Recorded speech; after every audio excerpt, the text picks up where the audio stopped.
बैठने का इशारा हो रहा है। आप सब प्रेमी भाई बहन अपने अपने स्थान पर बैठ जाइए। जो भी प्रेमी भाई बहन आप सब अभी तक अपने डेरे रातियों से नहीं निकले हुए हैं, ऐसे प्रेमी भाई बहन आप सब अपने डेरे रातियों से निकलकर तेजी से कदम बढ़ाते हुए मंदिर के पीछे बने हुए मंच के सामने आकर आप सब अपना अपना स्थान ग्रहण कर लें।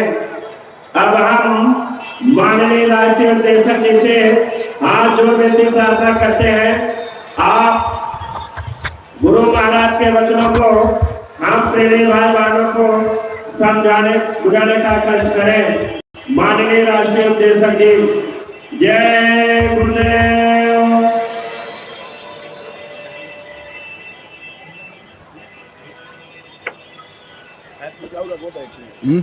और आगे बैठ जाएंगे ना, मोबाइल वाले में क्लियरिटी आप आकर चलवा है और आगे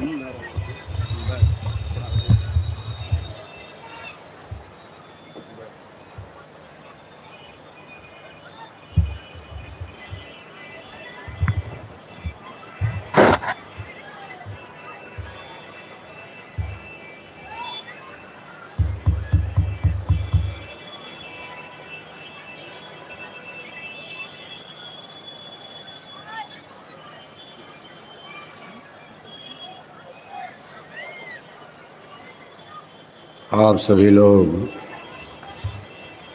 प्रेम से परम पिता परमेश्वर कुल मालिक महाप्रभु के पावन नाम को याद करें। जय गुरुदेव।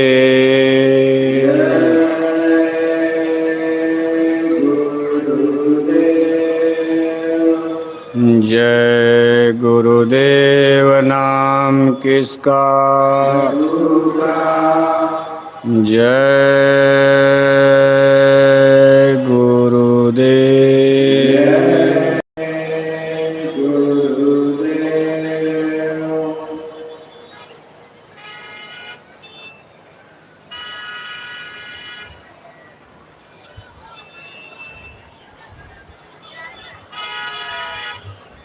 परम पूज्य स्वामी जी महाराज,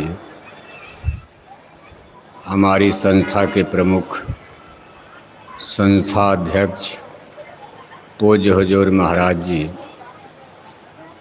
आज के इस सत्संग समारोह में भाग ले रहे सभी सम्मानित सत्संग धर्म प्रेमी भाई बहनों, प्यारे बच्चों, ये वार्षिक भंडारे का कार्यक्रम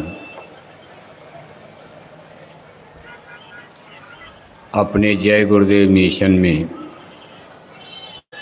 एक महत्वपूर्ण तिथि और तारीख है। अपने पूज्य दादा गुरुजी महाराज, उनके मान सम्मान में यादगार में प्रतिवर्ष ये कार्यक्रम इस आश्रम की पावन पवित्र भूमि पर मनाया जाता है। अगहन सुदी दशमी की तारीख ये हिंदी महीने से निश्चित है। अंग्रेजी तारीख बदलती रहती है। अब की बार अगहन सुदी दशमी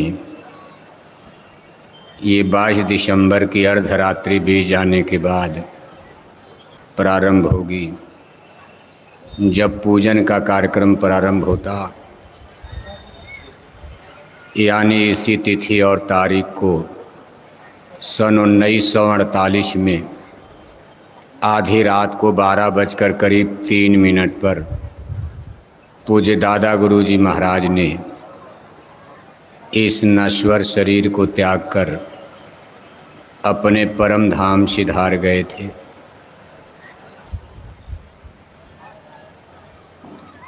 लगातार ये कार्यक्रम उनकी यादगार में गुरु महाराज के ज़माने से लेकर आज तक चल रहा है। महापुरुषों की यादगार में जो कार्यक्रम होते हैं ये हमको आपको उनकी शिक्षाओं, उनके ज्ञान और बोध का परिचय कराते हैं। महापुरुषों की जाति, उनका धर्म, उनका देश, उनका संप्रदाय, उनका मजहब, उनकी भाषा, उनका धर्म कोई बड़ा महत्व और मायने नहीं रखता। सबसे महत्वपूर्ण उनकी शिक्षाएं ही होती हैं। चूँकि महापुरुष जो भी सत संदेश मानवता के नाम पर देते हैं, ये फ़िरका परस्ती, मजहब परस्ती, अमीर गरीब, ऊंच नीच, छूत अछूत की भेद भावनाओं से ऊपर उठकर सारे इंसान मानव जाति के लिए लाभप्रद होता। इसमें कोई हिंदू मुसलमान, जात बिरादरी, ऊंचा नीचा, जैसे आप सूरज को देख रहे हो, सूर्य नारायण जब से इस ब्रह्मांड में प्रकट हुए हैं, सबको बराबर बराबर प्रकाश रोशनी देते हैं। हिंदू के घर में चाहे मुसलमान के घर में जितना प्रकाश भारत में, वही पाकिस्तान में। इसी तरह से संत महापुरुष कोई भी संसार में जब प्रकट होते हैं तो उनकी ज्ञान, उनकी शिक्षा, उनका अध्यात्मवाद का अनमोल खजाना, ये सारी मानव जाति के लिए प्राप्त करने का बराबर अधिकार देता। इसमें कोई देश और सीमा, जाति की, धर्म की नहीं रहती है। पूज्य दादा गुरुजी महाराज वैसे तो अपने हिंदू जाति में सबसे उत्तम कुल वंश ब्राह्मण कुल में प्रकट हुए थे।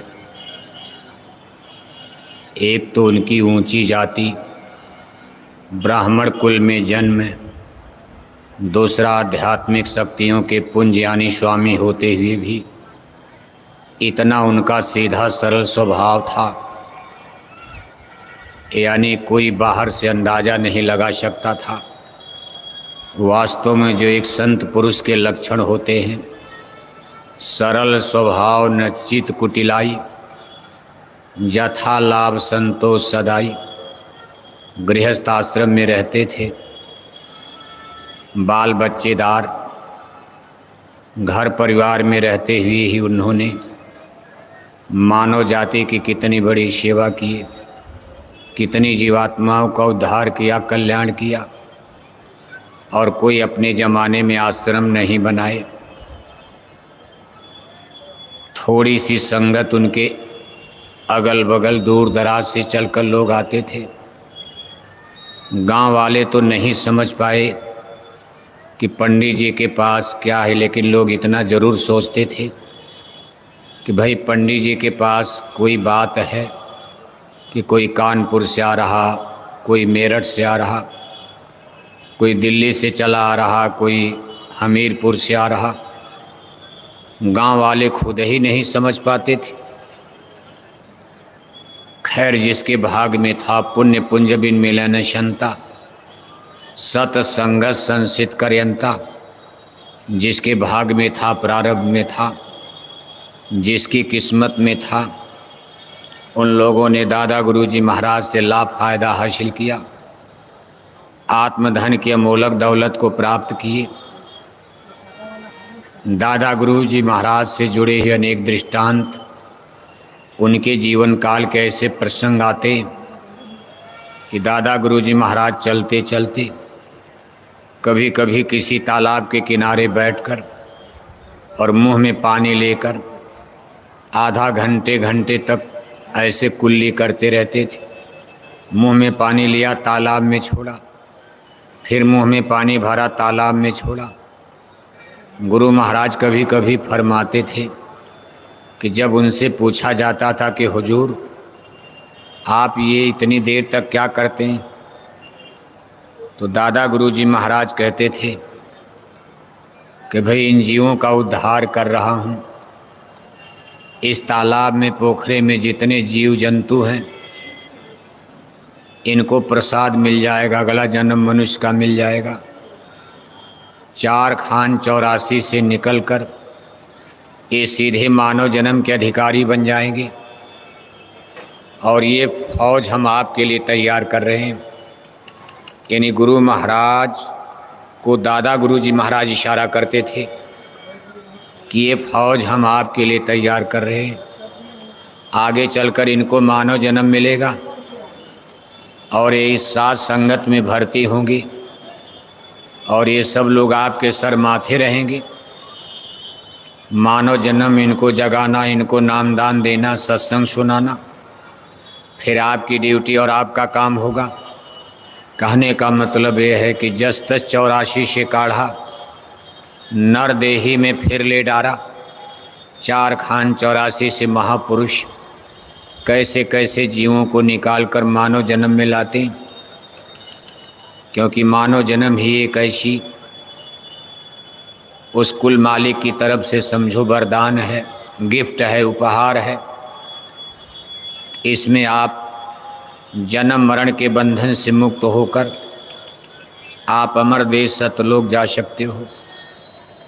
बाकी पूरे ब्रह्मांड में, यूनिवर्स में कोई न विधा है, न कोई सिस्टम है, न कोई ऐसी शरीर यानी मशीन, जिसको शरीर माने मशीन, कि जिस पर सवार होकर आप अमर देश जा सकते हो। केवल मनुष्य शरीर को ही एक ऐसा बना दिया, कहा साधन धाम मोक्ष के द्वारा। धाम माने घर, अपने घर जाने का साधन है ये मानव जन्म, मनुष्य शरीर। पाए न जेह पर लोग सवारा, इस पर बैठकर अपने घर नहीं जा पाए तो फिर कभी नहीं जा पाओगे। ते प्रत दुख पावहीं, सिर धुन धुन पछताएं, कालह कर्म ईश्वर ही मिथ्या दोष लगाए। कहने का कुल मतलब ये है कि हमारा आपका जीवन तो गप में बीत जाता, खाने पीने सोने में, एक आम परंपरा में हम अपने जीवन को गंवा बैठते हैं। लेकिन आज जीवों के उद्धार के लिए महामानव महापुरुष इस जगत में जन्म लेकर कितना कठिन प्रयास करते हैं, कितना कष्ट उठाते हैं, कितनी तकलीफ उठाते हैं। उनको अपने लिए कुछ नहीं करना, वो जगह जगाए आते, होशो हवास में आते। जैसे भगवान राम ने जन्म लिया, अभी नहीं कि उनको कोई गुरु की ज़रूरत है। भय प्रगट कृपाला, दीन दयाला, कौशल्या हितकारी, प्रगट होते, जन्म नहीं लेते। जन्म मरण तो हम लोगों का, जीवों का जो काल जाल में फंसे हैं, ये प्रगट होते हैं। जैसे कबीर साहब का इतिहास पढ़ते हो, कमल के पत्ते पर प्रगट हो गए। उन्होंने कहा भाई काशी में हम प्रगट भये और रामानंद चिताए। अब रामानंद तो कर्मकांडी गुरु, काल मत के प्रवर्तक, उनको अमर देश सतलोक का कोई ज्ञान नहीं था। सबसे प्रथम सदगुरु साहब कबीर प्रकट होते, कहा सतयुग त्रेता द्वापर बीता, कोई न जाने शब्द की रीता। कलयुग में स्वामी दया बिचारी, प्रगट करके शब्द पुकारी। शब्द का सीधा रीति नीति भेद, शब्द के द्वारा रीति माने नियम नीति, कैसे शब्द के द्वारा सतलोक जाया जाता। और केवल शब्द ही एक ऐसी चीज़ है जो सूरत को सतलोक ले जा सकता। कहा इसका सतयुग त्रेता द्वापर में किसी को ज्ञान ही नहीं रहा। कलयुग में प्रथम गुरु, इसीलिए संत मत का आदि गुरु साहब कबीर को कहा जाता। ये बात सुनकर हिंदू जनता थोड़ा ऊहापोह में पड़ जाती, क्योंकि कबीर साहब का जन्म मुसलमानी राज में, उस समय दिल्ली में लोधी वंश के सिकंदर लोधी का राज चलता था। काशी नगरी में भी मुसलमानों का अखाड़ा बन गया, नवाब बड़े बड़े गवर्नर मुसलमान बन गए थे। साहब कबीर स्वयं नीरू नीमा जुलाहे के घर में, अब उनका पालन पोषण हो रहा है। कबीर जुलाहे के घर में बताओ, अब एक जुलाहे के द्वारा इतना बड़ा ज्ञान का भंडार संसार में प्रकट हुआ। मुसलमान तो उनको कतई नहीं मानते, कबीर साहब जात के मुसलमान जुलाहे, लेकिन कोई मुसलमान उनकी पूजा करता मानता है, मुर्शिद भी नहीं मानते। सब कबीर मठ में आप देखो हिंदू लोग ही रहते। हिंदू जनता में भी सस्पेंस, नाना प्रकार का विभेद, संशय, भ्रम रहता, क्योंकि साहब कबीर का मत संत मत, वेद मत से सुपर माना जा रहा। लेकिन अभी परिस्थिति ऐसी नहीं थी कि खोलकर इसको कह दिया जाए। साहब कबीर को इसके लिए झेलना पड़ा झंझावात, बड़े कष्ट उठाने पड़े। आज भी आप उठा रहे हो। शाकाहारी संदेश तक तो गनीमत है। वेजिटेरियन लाइफ सिस्टम, समाज को, जनता को शाकाहारी धर्म का संदेश देना, वो भी मुसलमानों को आप नहीं दे पाओगे, क्योंकि दीन ईमान मुस्लिम में सीधे कहा जाता गाय मारो ईद मुबारक, बकरी मारो बकरीद मुबारक।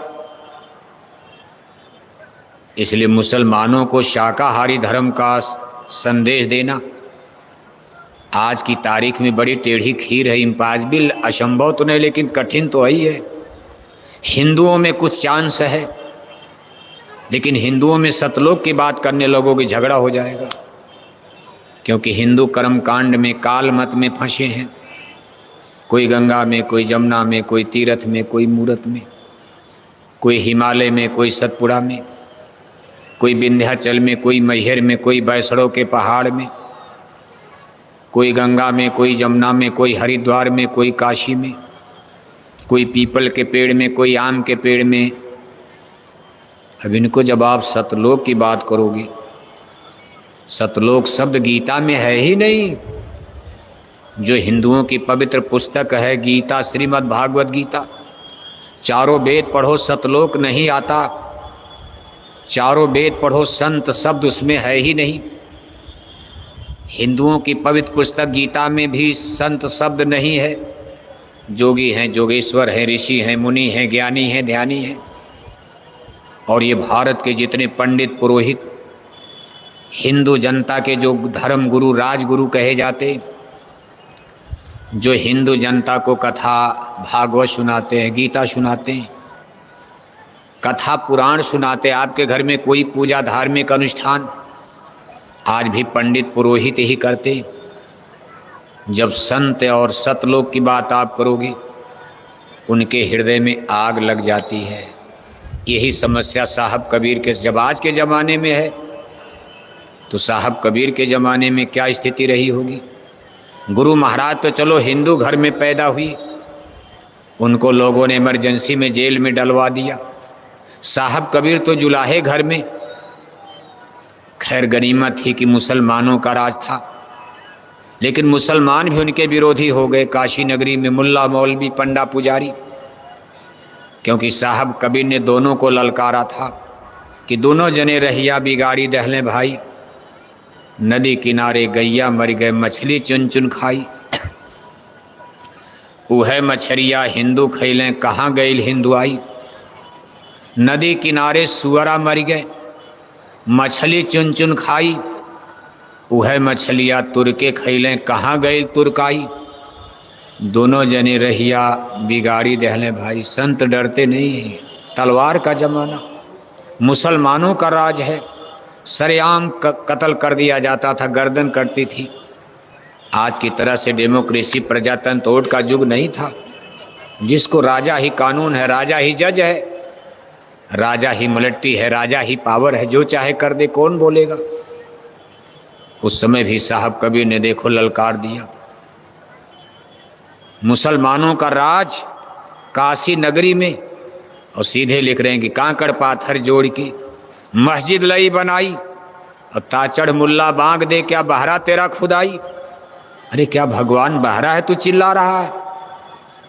तब लाउड स्पीकर नहीं था, आज तो लाउड स्पीकर से चिल्लाया जाता। तमाम परेशानियां खड़ी होती, तो देखो इसमें लाउड स्पीकर को बंद भी कराया जा रहा है। भाई क्यों हल्ला मचाते, पूजा करो। इतना हल्ला मचाने की क्या जरूरत, मशीन नहीं तो भगवान नहीं सुनेगा, खुदा नहीं सुनता। हिंदू लोग भी कैसेट लगाकर रात भर कीर्तन गाते, गाना बजाना करते। सरकारें करें इनको बंद करो, इससे ध्वनि प्रदूषण फैल रहा। जैसे जल प्रदूषण होता, जल गंदा, पानी हवा प्रदूषण होता, वायु प्रदूषण, हवा गंदी, जिससे कोरोना जैसी बड़ी बड़ी बीमारियां, इसी तरह से ध्वनि प्रदूषण भी होता। साउंड आवाज, वायुमंडल में दूषित आवाजें जाती तो आदमी कान का बहरा हो सकता, आदमी के स्वास्थ्य पर प्रतिकूल उल्टा असर डाल सकता। जैसे डीजे का बजाना, तेज आवाज़ देना, अगर कमज़ोर हृदय का आदमी है तो हार्ट अटैक हो सकता। सरकारें देखो इस पर विचार कर रही, विशेषकर उत्तर प्रदेश की सरकार। उन्होंने कहा भाई लाउड स्पीकर उकर वाला ये जो नाटक नौटंकी बंद करो। अरे पूजा करना तो अपने सिस्टम से करो आप, दूसरे का नुकसान, समाज परेशान होता। हिंदू मुसलमान सबके लिए, कोई एक पक्ष के लिए नहीं है। साहब कभी ने उस जमाने में कह दिया, कहा कांकड़ पाथर जोड़कर मस्जिद लई बनाई और ताचड़ मुल्ला बांग दे का बहरा तेरा खुदाई। क्या खुदा बहरा हो गया तो चिल्ला रहा है चढ़ करके। हिंदुओं के लिए भी ललकार दिया, कहा ये हिंदू अपनी करें बड़ाई, गागर छुए न दें और बेश्या के पावन तय सोएं। ये देखो हिंदू आई, अरे इन दोनों राह न पाई। दोनों माने हिंदू मुसलमान। तब भारत में ईसाई नहीं थे, अंग्रेज अभी नहीं आए थे, इसलिए तीसरा धर्म ईसाई नहीं था। अभी भारत में नानक जी महाराज का जन्म नहीं हुआ था, इसलिए पंजाब में सिख धर्म भी नहीं था। भारत में केवल दो धर्म, बौद्ध धर्म पतन की तरफ चला गया था। बौद्ध धर्म जो मध्ययुगीन हिंदू राजाओं के राज में, मौर्य वंश के राजे महाराजे, सम्राट अशोक वगैरह के ज़माने में बौद्ध धर्म जो अपनी पराकाष्ठा पर पहुंच चुका था। मुसलमानों का समय आते आते बौद्ध धर्म पतित हो गया, खत्म हो रहा था। भारत में दो ही धर्म खड़े हो गए थे, हिंदू मुसलमान। साहब कबीर ने दोनों को ललकार दिया, कहा ये हिंदू लोग अपनी बड़ाई करते, छुआछूत करते आदमी से। कोई आदमी होकर जानवर कुत्ता दिन भर टट्टी खाता, इनके घर के बर्तन को, थाली को कुत्ता चाटता, ये उस थाली को धोकर भोजन कर लेते। और एक आदमी इनके घड़े को छू देता है, घड़े फोड़ देते, का अछूत हो गया, अशुद्ध हो गया। ये अपने को इतना शुपर मानते, बड़े हिंदू बनते और बेश्या के पावन तय होवे। ये बड़े बड़े राजे महाराजे, बड़े बड़े लैंडलॉर्ड, जमींदार, सामंत है, ये जो हिंदुओं में बड़े बड़े लोग हैं, ये अपनी रात बेश्या के कोठे पर उसके पैरों के नीचे बिताते, उसकी जूठी कूठी को खाते पीते और आदमी से छुआछूत मानते। ये कैसी हिंदुआई करते, ये धर्म का नुकसान हो रहा। उस जमाने में आज के 600 बरस पहले इस तरह से बात कर देना अपने आप में बहुत बड़ी बात थी। और तब से झगड़ा देखो खड़ा हुआ। इन्हें कुल मिलाकर हमारा कहने का मतलब ये है, आज जो सतलोक, संत शब्द, अमर देश, सूरज शब्द योग साधना, इसका प्रथम जिक्र साहब कबीर के स्पिरिचुअल लिटरेचर्स अनुराग सागर में ही मिलता। उसके पहले दुनिया में जितनी धर्म की किताबें, कहीं भी आपको सतलोक का संत शब्द, इसीलिए कहा सतयुग त्रेता द्वापर बीता, कोई न जानी शब्द की रीता। ऐसा नहीं कि तब शब्द नहीं था, शब्द ने ही ब्रह्मांड बनाया, यूनिवर्स। शब्द था, लेकिन इसकी रीति को लोग नहीं जानते थे। जैसे बंदूक है, लोग चलाना नहीं जानते, क्या बंदूक का मतलब क्या हुआ। घंटे संग पर ब्रह्मांड टिका है, घंटे संग हिंदुओं के कथा कीर्तन में बजते थे, लेकिन इसके द्वारा सूरत को सतलोक ले जाया जाएगा, इस विधा को लोग नहीं जानते थे। तब दृष्टि योग साधना चलती थी। दृष्टि माने देखना होता, यानी प्रकाश, राम नाम मणि, यानी वेव्स ऑफ लाइट, प्रकाश की किरणों को पकड़ करके।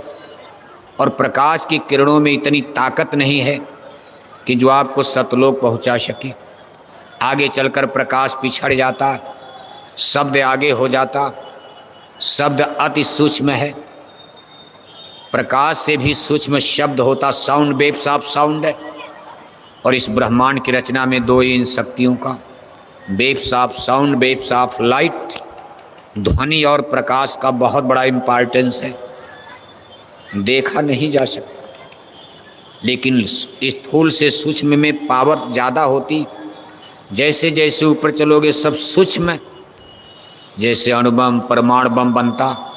आप कई कुंतल का पत्थर गिरा दो, नीचे कोई नहीं मरेगा।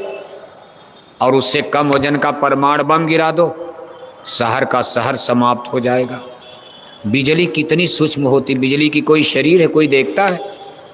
लेकिन इतने बड़ी बड़ी रेलवे गाड़ी खींच कर ले जाती, बुलडोजर चलाती, बड़ी बड़ी मशीनें चला देती। इसी तरह से शरीर में आत्मा इतनी सूक्ष्म है, दोनों आँखों के बीच में सिमट कर बैठी है। एक कुंतल का शरीर, इसको आत्मा देखो सूरज चला रही, स्पीड चला रही। जिस दिन निकल गई, आँख का देखना बंद, कान का सुनना बंद। ऐसे ऊपर रचना सूक्ष्म होती गई और अंत में जाकर ये शब्द स्वरूप में ब्रह्मांड बदल जाता। उसको निर्मल चैतन्य देश से सतलोक की हद शुरू होती, जहाँ केवल शब्द की ही रचना, सब खेल शब्द का। वहाँ सूरत शब्द रूप हो जाती है, सतलोक की सारी रचना। और ये कभी मरता नहीं, कहा सब मरी जाए शब्द नहीं मरता।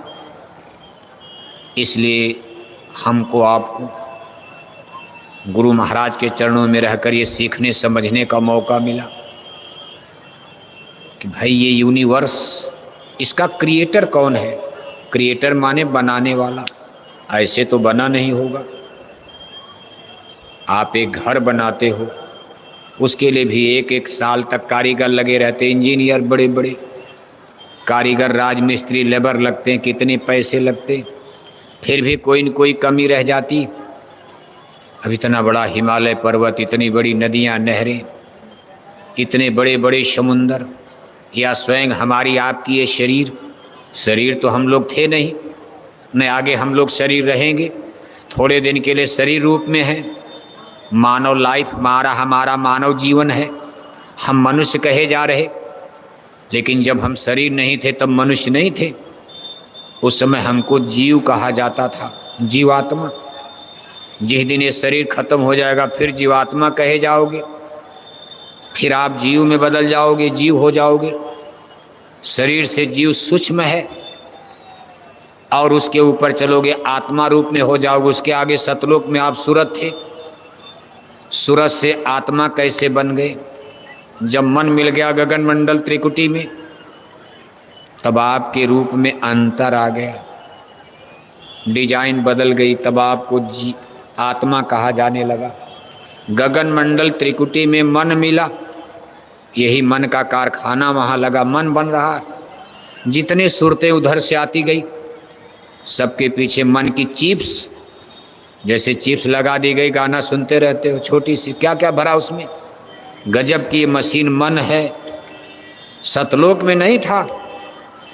कई पद नीचे उतर गगन मंडल त्रिकुटी में सूरत के साथ जब मन को लगाया गया तो सूरत ने कुछ और गाना शुरू कर दिया, भाव बदलने लगे, विचार बदलने लगे। अब वहाँ इसका नाम आत्मा पड़ गया। इसके बाद जब ये मनुष्य शरीर बनाकर इसमें डाल दिया, यहाँ माया की मंडी बाजार में ला दिया, मन इंद्रियों की गुलाम बना दिया, तब इसका नाम पड़ गया जीव। जीव हृदय अति मोह विसेखी, छूट न ग्रंथि परे किम देखी। जब संसार के झूठे सामान पदार्थ का मोह, हमारे अंदर मोह की गिल्टी पैदा हो गई, तब हमको आपको जीव कहा जाने लगा। जीव उसी को कहते जिस सूरत के अंदर संसार का झूठा मोह समा गया और सबके अंदर समा गया, कोई बचा है? अब सब लोग जीव बन गए और फिर मनुष्य शरीर रूपी पिंजड़े में बंद कर दिया, मनुष्य बना दिया। इतने से संतोष ने कहा इनको गाय भी बना दो। बताओ, गाय बना दिया, कहा कुत्ता भी बना दो, सुअर बना दो, और नीचे ले चलो, इनको चींटी बना दो, चींटा बना डालो, ये क्या क्या बना डाला। कहाँ सतलोक की सूरत, महलों की रहने वाली राजकुमारी आज किसी गरीब भंगी के जंगल में फंस गई, जहाँ उसको दर दर की ठोकर खानी पड़ रही। बताओ, चींटी बना दिया, सुअर तक बना डाला। ये क्रिएटर कौन है? इतना बड़ा घात, इतना बड़ा विश्वासघात हो कैसे गया? इस पर जो संतों की वाणी, वेदों ने भी कुछ बताया है, भारत के ऋषि मुनियों ने भी बताया, लेकिन जैसा आपको बताया गया कि सतयुग त्रेता द्वापर बीता, कोई न जानी शब्द की रीता। उन्होंने जो ज्ञान दिया वेदों ने दिया, ब्रह्म तक का ज्ञान दिया है। ब्रह्म पुरुष, ब्रह्म किसको कहते हैं? जैसे राजा के घर में पुत्र पैदा होता, खुशी तो सबको होगी। गरीब के घर में बेटा बेटी पैदा वो भी खुश, अमीर के घर में बेटा पैदा हुआ वो भी खुश। गरीब आदमी के पास पैसा कम है, 2-4 किलो लड्डू बांटकर खुशी मना ले, खुशी में कमी नहीं, लेकिन उसके जेब में बजट कम है तो लड्डू खिला देगा। राजा के घर में बेटा पैदा हुआ तो उसको राजकुमार कहा जाएगा, बहुत बड़ा फंक्शन किया जाएगा, करोड़ों खर्चा हो जाए, राजा के खजाने में कमी नहीं, लेकिन खुशी तो सबको बराबर होती। आम रूप में बच्चे पैदा होते, आप कहते भाई पुत्र पैदा हो गया। राजा के घर में बेटा पैदा हुआ तो राजकुमार कहा जाता। हम सब लोग एक ही घर में पैदा हुए, जिस पुरुष से सबका जन्म हो उनको सतपुरुष भगवान कहते। ये भी साहब कबीर के अनुराग सागर में ही पहल पता चला, बाकी उसके पहले कहा जाता था एक जीव एक ब्रह्म कहावत। ब्रह्म से जीवों की उत्पत्ति हुई वेद मत है, लेकिन साहब कबीर का संत मत कह रहा नहीं नहीं नहीं, इनको तो गठरी दी गई, पैकेज दिया गया सुरतों का। प्रगट जीवात्माओं का जन्म, सुरतों का जन्म सतलोक में सतपुरुष भगवान से हुआ। यही चीजें देखो भ्रम पैदा करती, इसी का झगड़ा हो गया। अब यहीं से काल मत और दयाल मत अलग अलग हो जाते। काल मत कहता है यही पूर्ण पुरुष है, ब्रह्म है, ब्रह्म एक द्वितीय और नास्ति, यानी जिसको वेदों ने ब्रह्म गाया है। लेकिन संतों ने कहा नहीं नहीं, ब्रह्म तो अनेक हैं, ब्रह्म भी अनेक हैं। सतपुरुष भगवान ने सबसे पहले एक ही नाल पर अपने 16 पुत्रों को जन्म दिया। जैसे जुड़वा बच्चे आप देखते हो, 2 मिनट के बाद पैदा हुआ, छोटा होगा। कभी कभी माताएं 2-2 बच्चे पैदा, कहीं कहीं तो 3-3 पैदा हो जाते।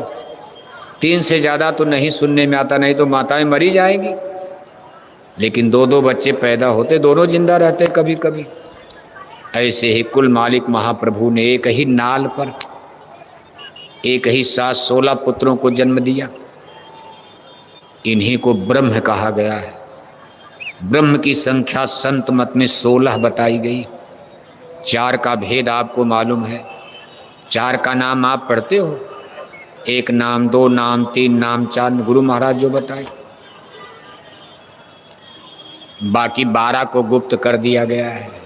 लेकिन सतपुरुष भगवान के 16 पुत्र, 16 ब्रह्म, इन्हीं को ब्रह्म कहा गया। अभी राजा बनेंगे। हम लोग भी पैदा हुए, लेकिन हम लोग बाद में पैदा हुए। आम रूप से बहुत सी सूरतें पैदा हुई, लेकिन चूल की ये लोग पहले राजकुमार बन जाएंगे, राजा बनेंगे। सूरतों को हाँ खाने पीने रहने सोने कोई कमी नहीं है, लेकिन थोड़ा सा डिफरेंस नजर आ रहे। ब्रह्म हो गए।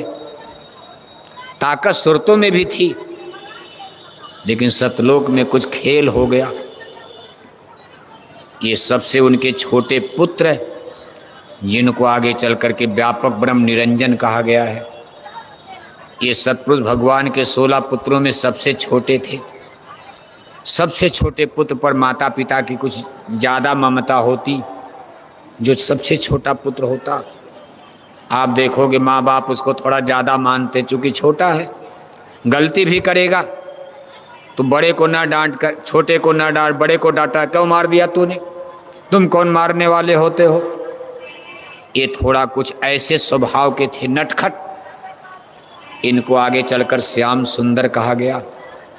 16 पुत्रों में सबसे सुंदर थे श्याम सुंदर। इनको एक बार देखने के बाद आज लोग मोहित हो जाते, सुरतें भी मोहित होने लगी। अंत में कुछ खेल बनता और इनको निकाला गया, वहां से निकाल दिया गया। अंश 2 सतपुरुष निकाली, ज्योति निरंजन नाम धरारी, कला 2 उतर कर आई, झझरी दीप में आन समाई, झझरी द्वीप, अब ये सब बनकर तैयार हो गया, मंडल बन गए, अलग अलग धरती, अलग अलग देश बन गया। इनको निकालकर झझरी द्वीप, जिसको सहस्रदल कमल कहते, सहस्रदल कमल झझरी द्वीप देश और उनकी राजधानी, जैसे इंडिया भारत नाम का कोई शहर नहीं है, लेकिन दिल्ली नाम का शहर, दिल्ली राजधानी है, भारत देश है। ऐसे ही जगह जगह धरती बन गई, देश बन गए, उसकी राजधानी शहर बस गए। लेकिन जब ये लोग यहाँ उतारे गए, केवल दो लोग थे। अंश दो सत्पुरुष निकाली, ज्योति निरंजन नाम धरारी। एक निरंजन और एक ज्योति माने, जो आगे चलकर जिनको हिंदू ग्रंथों में आज की तारीख में आप अष्टांगी देवी, आदि शक्ति दुर्गा, आदि शक्ति माया, जगत जननी माता, अनेक नामों से हिंदू लोग 9 दिन की नवरात्रि में 9 रूप में इसी देवी की पूजा आज की जाती। ये लोग सतलोक से नीचे आ गए, 2 लोग, बहुत दिन बीत गया। अब अकेले ये लोग क्या करेंगे? तब इन्होंने 72 युग एक पैर पर खड़े होकर तपस्या किया था, और तब हमको आपको सतलोक से वरदान में मांग लिया। अभी मैदान देख रहे हो, इतने नहीं, जितनी जीवात्माएं, ये नहीं केवल आप लोगों को, जितनी सूरतें गाय में, बैल में, कुत्ता में, बिल्ला में, जितनी जगह जगह फंसी पड़ी बहुत धरती है, देवी देवता क्या क्या, सारी आत्माओं का एक भंडार। जैसे अटैची में माल भर कर दे दिया जाए, सोना चांदी पैकिंग करके, ऐसे इनको सुरतों का भंडार बड़ी ही विषम परिस्थिति में सतपुरुष भगवान ने दे दिया। कहा ले जाओ, राज करो इन पर। यहाँ बैठ त्रिलोकी रची, 5-3 की धूम तब मची। इनको मसाला भी दे दिया 5, जल पृथ्वी अग्नि वायु आकाश 5 तत्व, 3 गुण सतोगुण रजोगुण तमोगुण 8। ये मसाले मिल गए। कारीगरी, जैसे कोई कारीगर है, उसके पास लोहा है, सीमेंट है, गिट्टी है, बालू है, और कारीगर भी है, उसको घर मकान किला बनाने में दिक्कत नहीं होगी। और मान लो कितना बड़ा कारीगर है बेचारा, लेकिन न बालू है, न गिट्टी है, न सीक है, न सीमेंट है, न पैसा है, तो कारीगर का घर तो खंडहर ही रह जाता, क्योंकि उनके पास मसाले नहीं, पैसे ही नहीं है। दूसरे की कोठी बना देंगे, लाल किला बना दिया, ताजमहल बना दिया, लेकिन कारीगर बेचारे झोपड़ी में रहते, उनके पास पैसे नहीं है। लेकिन ये ऐसे पुरुष थे कि इनको मसाला भी था, इन्हीं रचना करने का मसाला भी मिल गया, 5 तत्व 3 गुण, और कारीगर भी इनके पास पूरी कारीगरी भी थी।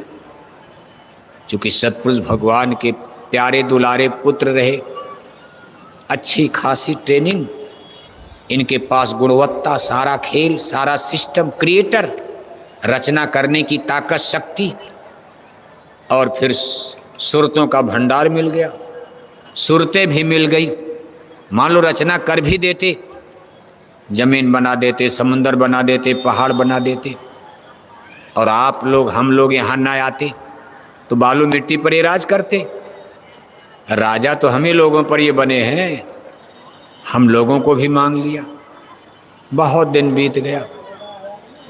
बहुत दिन बीतने के बाद एक दिन बड़े जब इनको सुरतों का भंडार प्राप्त हो गया, तब इन्होंने अपनी अष्टांगी देवी को याद किया। यहीं से देखो कथा आगे बढ़ रही है। अब ऊपर कैसे रचना हुई उसका बड़ा विभेद है। नीचे वाली रचना जिसमें हम लोग फंसे पड़े हैं, कहा ब्रह्म निरंजन टेर लगाई, आदि शक्ति को वचन सुनाई, राजपुरुष ने हमको दीना, तब कर जीव खेप हम लीना। कहा एक दिन ब्रह्म निरंजन पुरुष ने अपनी अष्टांगी देवी, टेर माने टेरना माने आवाज लगाना, कहा भाई सुनो हमारी बात, राजपुरुष ने हमको दीना, पुरुष माने सतपुरुष भगवान पिता ने हमको राज दे दिया, और तप कर जीव खेप हम लीना। कहा सूरत हमको नहीं दे रहे, हमने तपस्या करके सुरतों का भंडार ले लिया। अब आपके लिए हमारा आर्डर जारी हो रहा, हुक्म हो रहा, रचना रचो करो विस्तारा। तीन पुत्र दें साथ तुम्हारा, अब आप रचना का विस्तार करो। हम आपको क्रिएटर बनाना चाहते हैं कि जमाना आपको जगत जननी कहेगा। जगत जननी माने जगत को जन्म देने वाली माता कही जाओगी। आप रचना का विस्तार करो। अष्टांगी देवी ने कहा, प्रभु कारीगरी तो मेरे भी पास है, क्योंकि मैं भी सतपुरुष भगवान से ही मेरी उत्पत्ति हुई है, उन्होंने ही प्रकट किया। शक्ति में कमी नहीं है, लेकिन मेरे पास मसाला नहीं है। तो निरंजन भगवान ने कहा, भाई मसाला मैं दूंगा, चिंता मत करो आप, मुझे सब मिल चुका है। मसाला भी मिल गया, सुरतों का भंडार भी मिल गया है। आप शुरू तो करो, और अकेले नहीं, तीन पुत्र दें साथ तुम्हारा। आपके तीन पुत्र पैदा होंगे, हम वरदान दे रहे। तीन पुत्र शक्ति ने जाए, सत रज तम प्रताप दिखाए। अब देखो, इन्हीं तीन गुणों की धार पर तीन सुरतों को चुन लिया और तीनों को कलर दिया गया। पेंट जैसे करते हो आप, जैसे कारीगर एक ही मिट्टी का होता, मिट्टी एक ही होती, लेकिन किस्म किस्म का बर्तन डेंट पेंट करके अलग अलग मिट्टी तो एक ही है। ऐसे सब सुरतें हैं। तीन सुरतों को चुन करके उनको कलर दे दिया। तीन गुणों का सतगुण, रजगुण, तमगुण, और इसी में उनके तीन पुत्र पैदा हो गए, जिनको हिंदू ग्रंथों में क्रमशः ब्रह्मा सबसे बड़े, सेकंड यानी दूसरे नंबर पर भगवान विष्णु, और तीसरे नंबर पर भगवान शिव शंकर कहा जाता। और इन तीनों गुणों का डिफरेंस, अब अंतर दिखाई देगा। यहीं से जीवों में भी डिवाइडेशन हो रहा है, बंटवारा हो जाएगा, सबके गुण अलग अलग हो जाएंगे। जैसे आप अपने कमरे में गुरु महाराज की बढ़िया बढ़िया फोटो लगाकर शाम को बढ़िया भजन सुनकर रात में सोते हो, तो बढ़िया बढ़िया सपना गुरु महाराज का देखोगे। और कोई आदमी फिल्मों के हीरो हीरोइन से अपने कमरे में फोटो लगा के कमरा भर लिया, एक भी देवी देवता गुरु सदगुरु की फोटो नहीं, और रात में 11-11 बजे तक फिल्मी गाना सुनकर सो रहा। वो रात में सपना देखेगा, हीरो हीरोइन का देखेगा। यही गुणों का फर्क पड़ जाता। सुरतें तो एक ही थी, सतोगुण, रजोगुण, तमोगुण। जब इनका लेपन किया, इनके अंदर भेद पैदा हो गया। सतोगुण, सतोगुण से रजोगुण से भगवान ब्रह्मा, सतोगुण से भगवान विष्णु, और तमोगुण से भगवान शिव। इसीलिए कहते भाई अड़भंगी भोले हैं। लोग उनको दिखाते हैं भांग धतूरा में ये वो, मृगछाला पहनकर गले में सांप की माला, जैसे अवघड़ लोग होते हैं। और इनको ड्यूटी भी खतरनाक, कहा आपको मारने वाली ड्यूटी रहेगी, मौत के देवता। जैसे फांसी पर चढ़ाते हैं लोग, फांसी घर में फांसी पर चढ़ाने वाला काम एक साधु आदमी के बस का नहीं रहेगा। संसार में प्रलय मचाना, संसार में मौत का तांडव करना, इसके लिए कुछ विशेष कला। इसलिए यहाँ तमोगुण का प्रयोग, वृत्ति बदल दी गई। कहा भाई ये तीन पुत्र आपके साथ रहेंगे, आपका क्रिएटर, ये भी क्रिएटर रहेंगे, इनको भी हम शक्ति दे रहे हैं। अष्टांगी देवी ने इनको भी शक्ति दे दिया। पिता अपने को छिपा ले गए। अब सोचो आप, गुणों की धार पर ये गुण वहां तत्व का काम करते हैं। शरीर बन गई, 10 इंद्रियां, 5 ज्ञान इंद्रियां, 5 कर्मेंद्रियां, चतुष अंतःकरण, मन, बुद्धि, चित्त, अहंकार, 3 गुण, सतोगुण, रजोगुण, तमोगुण। अभी शरीर में जब बंद किया गुणों की धार पर, तो इनके सामने अंधेरा छा जाता। आप सोचो कि देवी देवताओं की शरीर में बंद किया, अंधेरा छा, कुछ नहीं दिखाई दे रहा, और मनुष्य शरीर में अंधेरा है, लेकिन आपके लिए उजाले का, प्रकाश का चांस है। इसीलिए कहा बड़े भाग मानुष तन पावा। गजब का ये मनुष्य शरीर है। इसमें आप त्रिकाल नेत्र खोलकर जो काम देवी देवताओं की शरीर में नहीं, ब्रह्मा विष्णु को नहीं मिला, वो काम मानव जन्म में हो सकता। गजब का इसमें कैमरा लगा दिया, गजब का इसमें चिप्स लगा दिया। मनुष्य शरीर मिलते ही जीव और चेतन अवस्था में खड़ा हो गया। कहते भाई जब ये तीन पैदा कर दिया, पैदा होते के बाद माँ के महल में रहे, माँ के साथ ही तो रहेंगे, अष्टांगी देवी के साथ रहे, पालन पोषण हो रहा। अब वहाँ का सिस्टम जो भी, ये नहीं कि यहाँ की तरह से पालन पोषण करना, वहाँ तो बस गंध का आहार है। देवी देवताओं की शरीर जो 17 तत्वों की शरीर होती, गुण जिसमें विशेष है, उसमें भोजन के लिए कोई रोटी सब्जी कचौड़ी पकौड़ी नहीं खानी, उसमें गंध का आहार होता, सुगंध। नाक से सूंघ लिया पेट भर गया, नाक से सूंघ लिया पेट भर गया। जब गंध का आहार होगा तो टट्टी पेशाब की क्या जरूरत, कोई पानी थोड़ा न पीता, वहाँ पेशाब लगेगी बार बार। अब यहाँ तो कुछ दिन में आपके लिए पेशाब घर बनाना पड़ेगा, 2-2 घंटा सत्संग होता है, और कितने लोग शुगर के मरीज हो गए ठंडी में। अब पेशाब लगेगी, जब तक जाओगे तब तक तो चड्डी पायजामा खराब हो जाएगा। इसलिए बीच बीच में जगह जगह पेशाब और साफ की व्यवस्था तो करनी पड़ेगी। अब शरीर से सब कमजोर हो रहे, लेकिन वहाँ पर स्वर्ग वैकुंठ जिसको बाद में कहा गया है, सब रचना हो रही। अंडी लोक उसको कहते, लिंग लोक, लिंग सृष्टि। वहाँ की शरीर को लिंग शरीर कहते, 17 तत्वों के मसाले से, हाड़ मांस की नहीं, उसमें गंध का आहार होता है। इसलिए वहाँ पर महल तो है देवी देवताओं की, लेकिन उसमें लैट्रिन बाथरूम वाथरूम की जरूरत नहीं है, बड़े सुंदर महल। वहाँ टट्टी पेशाब की जरूरतें नहीं, अलग सिस्टम है। लेकिन जब उसमें जन्म हुआ तो थोड़ा ये आगे बढ़े, कहा पूछें भेद पिता नहीं पाया, माता ने उन ज्ञान सुनाया। जब ये थोड़ा आगे बढ़े, कहा माँ आपका तो पता चल गया, आप माँ हो, हमारे पिता कौन है? कहा पूछें भेद पिता नहीं पाया, माता ने उन ज्ञान सुनाया। माता ने क्या कहा? तब कर पिता भेद तुम पाओ, माता ने उन हुक्म सुनाए। कभी पिता का भेद जानने के लिए आप लोगों को तपस्या करनी पड़ेगी। तपस्या, अपने पुत्रों को ही देखो। माँ अष्टांगी देवी को तो पता है, लेकिन निरंजन प्रभु ने अष्टांगी देवी को हुक्म दे दिया कि मेरे पुत्रों को मेरा भेद मत बताना। अगर ये मेरे श्याम सुंदर रूप को देख जाएंगे, ये आंख बंद करके समाधि में पूजा में लग जाएंगे। कभी जो मुझको इनसे काम करवाना है, मृत्यु लोक में राज करवाना, जन्मना मरना जना मरण सब, ये इस गंदे काम में नहीं लगेंगे, ये अच्छे काम में लग जाए। इसलिए मेरा भेद मत बताना। और अपने जा करके देखो झझरी द्वीप के एक गुप्त स्थान पर, कभी हमको सतपुरुष भगवान का एक सुई ध्यान करना, सतलोक की किरणों से रेस से हमको जुड़े रहना, क्योंकि मेरी त्रिलोकी मेरा राज सतलोक की धार पर ही जिंदा रहेगा।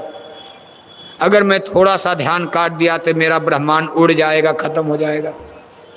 इसलिए आप ये सब काम करो इन पुत्रों को लेकर, लेकिन मेरे बारे में बताना, आप देखते रहो और किसी को इधर आने भी मत देना। गजब का ताला पहला ताला बंद हो गया। जीव इधर आए ताला लगा दिया, जीव इधर आए ताला बंद कर दिया। कोई उधर कहाँ जा पाएगा? अपने पुत्रों के लिए ही ताला बंद कर दिया। कहा इनको नीचे गिराओ, ले चलो मेरे, इनको लगाओ राजपाट में। आपको ही नहीं गिराया, धोखा ही धोखा हो गया। कहा पूछें भेद पिता नहीं पाया, माता ने उन हुक्म सुनाया। तब कर पिता भेद तुम पाओ, माता ने उन ज्ञान सिखायो, ज्ञान दे दिया। तब करने गए सागर तीरा, लाग समाधि रहे लवलीना। ये तपस्या करने के लिए निर्जन स्थान पर, अभी कुछ था नहीं, यहाँ सागर नहीं, स्वर्ग वैकुंठ अंडी लोक के सागर के किनारे समाधि लगा। भाई तपस्या किया जाए। तब कर हाथ कछू नहीं आया, माया नारी ने उलझाया। घटना घट जाती है। ये तपस्या कर रहे, बहुत दिन बीत गया, कुछ नहीं पता चला। तब तक समुंदर से सुंदर सुंदर स्त्रियां निकल पड़ी। स्त्रियां आती, माया ने खेल कर दिया। सुंदर समुंदर से सागर के तीरे स्त्रियां, देखते देखते इनकी समाधि भंग होती है और ये माता के सामने प्रकट होते। कहा भाई ये कहाँ? अरे कहाँ माए हुए मिल गई सागर तीरे, हम सागर के किनारे तपस्या में बड़ी ये मिल गई। माता ने कहा बस बस बस तुम्हारा जोड़ा बन गया, शादी हो गई, शादी कर दी। एक विशेष घटना और घटती है, सब देखो धर्म ग्रंथों में लिखा, संतों ने तो कहा ही, हिंदू ग्रंथों, यहां तक तो हिंदू ग्रंथों में वेद भागवत सब में लिखा। भारत के बड़े बड़े पंडित पुरोहित आचार्य प्राचार्य शंकराचार्य इतना खोलकर जनता को बता नहीं पाते, क्योंकि जनता को बता देने में बात खुलासा हो जाएगी। छिपाई गई चीजें या तो लोग जानते नहीं, और अगर जानते हैं तो जनता से छिपाया जाता। आपको कितने भूल भरम जड़ता में आडंबर पाखंड में गिरा दिया, कभी मुक्ति नहीं पाओगे, जन्म मरण छूट नहीं पाएगा। एक विशेष घटना घटती है। ब्रह्मा को 2 सावित्री गायत्री नाम रखा गया, विष्णु को 1 यानी लक्ष्मी, भगवान शंकर को देवी पार्वती। इसके बाद माता ने कहा भाई आपका देश अलग अलग, हमारे घर में कब तक रहोगे? घर में बहू आ गई, शादी ब्याह होता है। पहले छोटे छोटे बच्चे माँ के घर में रहते, फिर अलग अलग घर बनाया जाता है, इस बहू के लिए, इस बहू के लिए, इस बहू के लिए। का इनके देश अलग कर दीना, रचना सुंदर राजपद दीना। इनके अलग अलग माता ने देश बनाया। उनके पास कोई कमी है? खुद करता है, करतार है, जगत जननी है, न मसाला की कमी न किसी चीज की कमी। सुंदर सुंदर विष्णुपुरी बना दिया। का शिवपुरी रहेगा, आपका महल रहेगा देश, ये विष्णुपुरी है, ये ब्रह्मापुरी है, सबके अलग अलग बन रहा, बनना शुरू। अभी देवताओं का नहीं, अभी अपने पुत्रों के अलग अलग देश और महल बनाए गए। इसके बाद ये लोग अब अकेले हैं। चूंकि हम लोग अभी तक निरंजन प्रभु के बक्से में ही बंद थे, जीव निरंजन भगवान के पास कहा पहले बना लो। जब इनके अलग अलग देश बन गए तो जीवों को भी यहाँ भेजा गया, हम लोगों को भी। का इनके देश से अलग कर दीना, रचना सुंदर राजपद दीना। अब जीव गए, अब इनके देशा, गुण प्रताप भिन्न कर लेखा। अब जीवों को इनके इनके देश में भेजा गया, अलग अलग डिवाइड करके। गुण प्रभाव जीव भय मंदा, और तम प्रभाव कर्म करें गंदा। जब इनके देश में जीवों को भेजा गया तो ब्रह्मा का देश रजोगुण। अब जो जीवात्माएं वहां कुछ दिन रही, उनके अंदर रजोगुण का प्रभाव, जैसे राजा बनना, अहंकार, बड़ा बनना, लैंडलॉर्ड बनना, उसी का तो रगड़ा झगड़ा हो रहा है। आज सब लोग कहते भाई कुछ नहीं, तुमको गांव का प्रधान बना दो, कम से कम गांव का तो राजा बन जाऊंगा। यहाँ पद और पोस्ट, मान सम्मान, यही रजोगुण है। यही तब नहीं था जीवों के पास, नॉर्मल था, सादगी थी, दीनता थी। लेकिन रजोगुण के प्रभाव ने जीवों को देखो मतिमंद कर दिया, बुद्धि अब धूमिल होती जा रही। जो सतोगुण में रहे भगवान विष्णु के दरबार में गए, उस मंडल में वो साधु सन्यासी बनकर सतोगुण के प्रभाव में आ गए। और सबसे खतरनाक स्थिति बन गई जो भगवान शंकर के दरबार में गए, उनके देश में जिन जीवों को भेजा गया उनको तमोगुण में कलर कर दिया गया, तमोगुण में अंधा कर दिया। तम प्रभाव जीव करे कर्म करे गंदा। तमोगुण के प्रभाव ये सबसे निम्न कोटि का गुण, अवगुण मान लो। यहीं से जीवों में बुराई पैदा हो जाती। तमोगुण, आदमी कहता भाई बड़ा तामसी आदमी है। कभी कभी आप देखते हो चेहरा शकल सूरत देख कर ही आपको लगे कि बड़ा खूंखार आदमी, बड़ा नालायक लग रहा। और कितने कितने लोगों का चेहरा देखोगे, चेहरे से सराफत टपकती, अंदाजा लगा लोगे कोई सज्जन पुरुष है, और किसी का चेहरा देखकर लगता कोई भूत जा रहा। ये गुणों के प्रभाव से जीवों में अलग अलग डिवाइडेशन, बंटवारा हो गया। कहा गुण प्रभाव जीव भय मंदा, तम प्रभाव कर्म करे गंदा। अब वहां तो कलर दे दिया जीवों को, कहा अब इनको मृत्यु लोक में उतारो। यहाँ जीव बनाए गए मानव शरीर। फिर जब मानुष देह बनाई, इनमें जीवन को बैठाई। अब मनुष्य शरीर की रचना हुई। कैसे हो गई? माँ बाप यहाँ कोई था नहीं। आपसे पूछा जाए पहले मुर्गी पैदा हो गई कि पहले अंडा पैदा हुआ, क्या जवाब दोगे? अगर आप कहो पहले मुर्गी पैदा हो गई, अंडा नहीं तो मुर्गी कहाँ से आ जाएगी? आप कहो पहले अंडा पैदा हो गया, मुर्गी नहीं अंडा कहाँ से आ जाएगा? जब धरती पर पहले मनुष्य ने जन्म लिया, यहाँ बेटा बेटी पैदा हुए कि पहले माता पिता पैदा हुए? कौन जवाब देगा? लेकिन इसका भी उत्तर महापुरुषों ने दिया कि उन्होंने अपनी कला के द्वारा मनुष्य शरीर की खुद कुछ रचना किया और उनको यहाँ उतारा गया, जगह जगह उतार दिया। अब उसमें तो देखो इसी खंड का नाम आता, सतलोक की धुरी पर जम्बूद्वीप, सिंघलद्वीप, आर्यावर्त, ब्रह्मावर्त, जिसको आज आप इंडिया हिंदुस्तान कहते हो। इंडिया नाम तो अंग्रेजों ने दिया, हिंदुस्तान नाम मुसलमानों ने दिया। हमारे प्राचीन ग्रंथों में भारत को आर्यावर्त, ब्रह्मावर्त, जम्बूद्वीप, सिंघलद्वीप, उसमें धरती का हिस्सा एक में था, पानी वाला अलग था। अभी हिमालय पर्वत पहाड़ नहीं था, गंगा जमुना नहीं थी, नदियां नहीं थी, धरती पर बरसात नहीं होती थी, पानी की कोई जरूरतें नहीं थी, क्योंकि जीव अंडी लोक से उतर कर आ रहा, जहाँ गंध से काम चलाता था। नाक से सूंघ लिया, पेट भर गया, कोई न पानी की न जलपान न नाश्ता। जब मनुष्य शरीर में पहली बार उतारा, तिनका काम हवा से चल जाता था, जिसको प्राण, अपान वायु, ऑक्सीजन आप कहते हो। आप पढ़ते हो 5-5 हजार बरस ऋषि मुनि अखंड समाधि लगाकर बैठे रहे, न टट्टी किया, न पेशाब किया, न नाश्ता, न पानी। शरीर में चींटी दीमक लग गया वाल्मीकि, ये तो बहुत बात की घटना। शुरू में कितना बड़ा आश्चर्यजनक रहा होगा।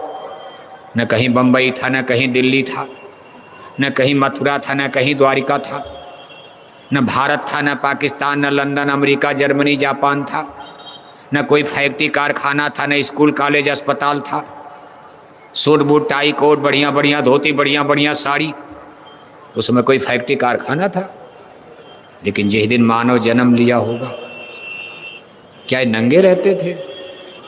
कैसे रह, क्या भूखे रहते थे? इनकी शरीर को इतनी सुंदर डिजाइन दिया था। एक छोटा सा, जैसे आप मोर को देखते हो, मोर, मयूर, आप मोर को देखो, मोर को कोई आदमी कपड़ा पहनाता, लेकिन कितना सुंदर कपड़ा कुदरत पहना देती। क्या आप डिजाइन करके उतना सुंदर कपड़ा फैक्ट्री में नहीं बना पाओगे? जितना सुंदर कपड़ा मोर को कुदरत, बुलबुल को देखो, सुग्गा तोता को देखो, ऐसे मनुष्य की शरीर से तब प्रकाश निकलता था। क्योंकि अभी ये कर्म में गंदे नहीं होते, भले गुण में अलग अलग कर दिया, लेकिन अभी इनसे कोई पाप कर्म नहीं हुआ था, गंदगी थी ही नहीं, इसलिए इनका शरीर सूरज की तरह से चमकता था। लेकिन फिर इन्हीं गुणों के प्रभाव से सृष्टि में एक विप्लव होता।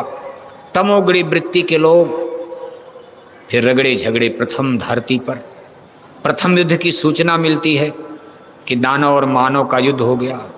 हिंदू मुसलमान अभी नहीं, दानव मानव, दानव और मानव, दानव मानव का युद्ध प्रारंभ हो जाता। अभी कोई देश नहीं बना, नेशंस, राष्ट्र किसी की उत्पत्ति नहीं हुई थी। कहा फिर जब मानुष देह बनाई, इनमें जीवन को बैठाई। लेकिन शुरुआती दौर में जब जीवों को बैठाया गया, जीव सचेत हो गए कि भाई हमारे साथ ये धोखा हो रहा है, ये क्या कर दिया खेल। यही वो समय था जब बहुतक निकल गए निर्देशा, रोकन की कोई युक्ति न देखा। उसी समय बहुत सारी आत्माएं सचेत हो जाती। चूंकि मनुष्य शरीर ऐसा था, इसमें दरवाजा फिर एक बार खुल गया, लोगों को होश आ गया। गुरु महाराज भी कहते थे बहुत सारी आत्माएं वापस चली गई, कभी हम यहाँ नहीं रहेंगे। बहुत तक निकल गए निर्देशा, रोकन की कोई युक्त न देखा। तब काल निरंजन चित किया विचारा, निरंजन प्रभु को चिंता व्यापी विचार करने दे तो सृष्टि खत्म हो जाएगी। ये सब भाग रहे हैं, अष्टांगी देवी आद्या महाशक्ति को तलब करते, कभी अपने पुत्रों को हुक्म को मृत्यु लोक में अवतार ले लें, ये भी मनुष्य के बीच में मनुष्य बनकर पैदा हो जाए। और इसके बाद यहाँ प्रकट होकर के तब इन्होंने देखो कहा पाप पुण्य कर्मन की जोड़ी, नरक स्वर्ग 84 बेड़ी, इनमें जीवन को दिया मोड़ी और निक्सन की कोई राह न छोड़ी। तब यहाँ पर उन्होंने कहा भाई जल्दी करो, अब देर मत करो, पाप पुण्य का कानून बना दो। कर्म कॉन्स्टिट्यूशन बनवा दिया, संविधान बन गया। और ये संविधान धरती पर प्रकट होता। वेद मिले ब्रह्मा को आई, देख वेद ब्रह्मा हर्षाई।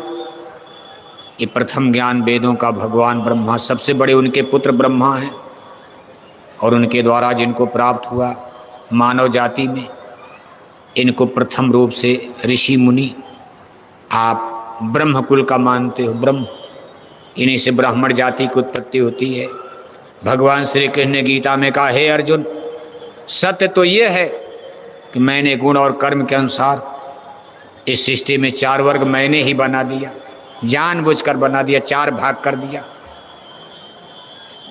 गुण और कर्म के अनुसार। लेकिन कोई ऐसा पक्षपात नहीं, चूंकि गुणों का अंतर हो गया था, सतोगुण रजोगुण तमोगुण। अब इसी का भेद खोला भाई मैंने गुण के अनुसार सतोगुण रजोगुण तमोगुण, और जब यहाँ कर्म कॉन्स्टिट्यूशन बन गया तो जो जीवात्माएं सतोगुणी थी वो तो पाप में कम गई, लेकिन तमोगुण वाले पाप में ज़्यादा गिरने, धीरे धीरे सब के अंदर प्रभाव आ गया। इसके बाद फिर तब स्वर्ग नरक 4 खान 84। अब देखो गाय बैल कुत्ता बिल्ला का भी जेल बनाओ इनके लिए। अभी तो आदमी बनाकर पैदा किया, कहा भी इनके लिए जेल खाना बनाओ, कहा भाई जेल खाना 4 खान 84 बेड़ी, स्वर्ग नरक पाप पुण्य कर्मन की जोड़ी, पाप पुण्य कर्म बना दिया। स्वर्ग नरक 84 बेड़ी, इनमें जीवन को दिया मोड़ी, धारा मोड़ दिया, ऊपर जाने की जगह नीचे गिरा दिया, कहा इधर नहीं चलो। जैसे पुलिस पकड़कर सीधे जेल में ठूस दिया, ऐसे ही जीवों को पकड़कर कहा नरक में चलो, चलो गाय में बैल में कुत्ता बिल्ला में नीचे गिरो, इनमें जीवन को दिया मोड़ी और निक्सन की कोई राह न छोड़ी। सारे दरवाजे फिर बंद कर दिए। इन कर्मों का बोझा लाकर दोनों आंखों के बीच में मनुष्य शरीर में भी निकलने की संभावना अब खत्म। बहुत से जो लोग चतुर चालाक थे निकल गए,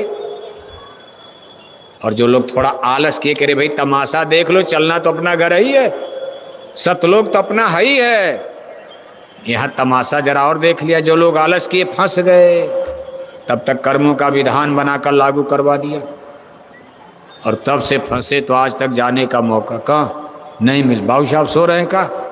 अभी भी नहीं जाने की इच्छा क्या? जब कुर्सी मिल जाए तो सो ही जाते हैं लोग। कुर्सी है तो गड़बड़ करती है, कुर्सी नीचे वाला कोई नहीं सो रहा, और कुर्सी दे दे तो आदमी खट सो जाएगा। अरे बुराई ऊपर से तो नीचे आती है, जैसे पानी ऊपर से नीचे आता, नीचे से पानी ऊपर चढ़ाने में तो पंप की जरूरत पड़ेगी, मशीन, और ऊपर से नीचे लाना है तो कोई नहीं, सीधे आ जाएगा।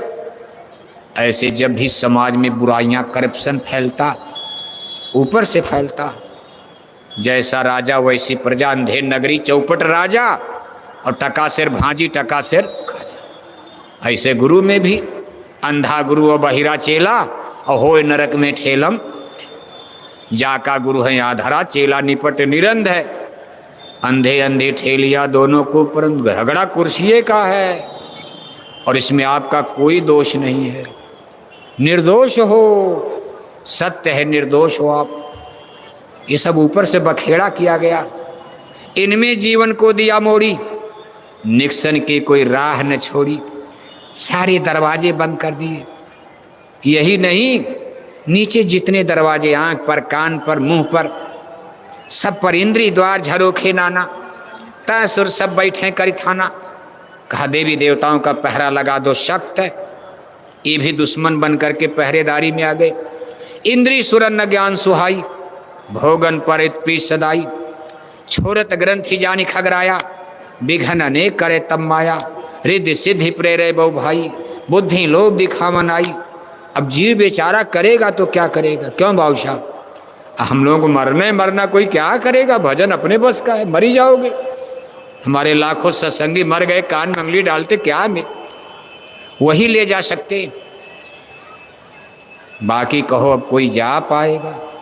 जहां इतने ताले लगा दिए गए, इतने कानून कायदे कॉन्स्टिट्यूशन में आपको फंसा दिया गया, आप कितनों पिंगल पढ़ो, पूरी रामायण याद कर लो, पूरी गीता याद कर लो, चारों वेद पढ़ डालो, कहा पोथी पढ़ी पढ़ी जग मुआ, अब भया न पंडित को, ढाई आखर प्रेम का पढ़े सो पंडित हो। प्रेम माने पुरुष से, सच्चे प्रभु से प्रेम होगा ही नहीं, जाएंगे कैसे?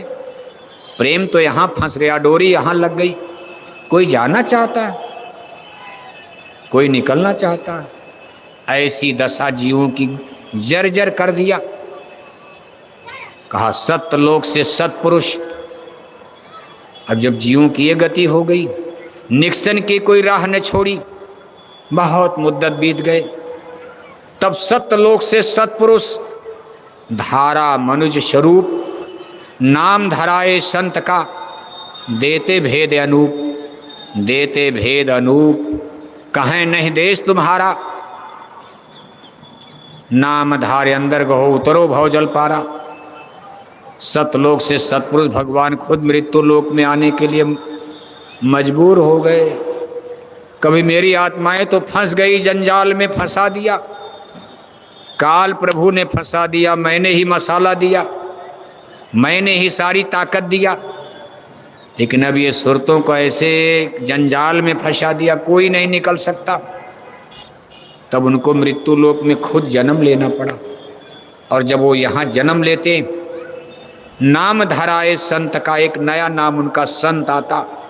उनकी जाति का नाम, उनके माता पिता ने क्या नाम रखा, उनके धर्म का नाम, उनके देश का नाम, उनकी भाषा का नाम अलग, लेकिन सतलोक से आते उनका एक नाम है संत है। नाम धराए संत का, देते भेद अनुपम भेद दे दिया, जो कोई जानता ही नहीं था। कभी देते भेद अनूप, कहे नहीं देश तुम्हारा, अनुपम भेद देते और कहते भाई ये देश आपका नहीं है। नाम डोर अंतर गहो उतरो भव जल पारा, आपके अंदर में नाम की डोर है, शब्द की जहाज लगी है, मैं उसका भेद बताने आया हूँ। तुम भूल गए थे माया में, मैं तुम्हें जगाने आया हूँ।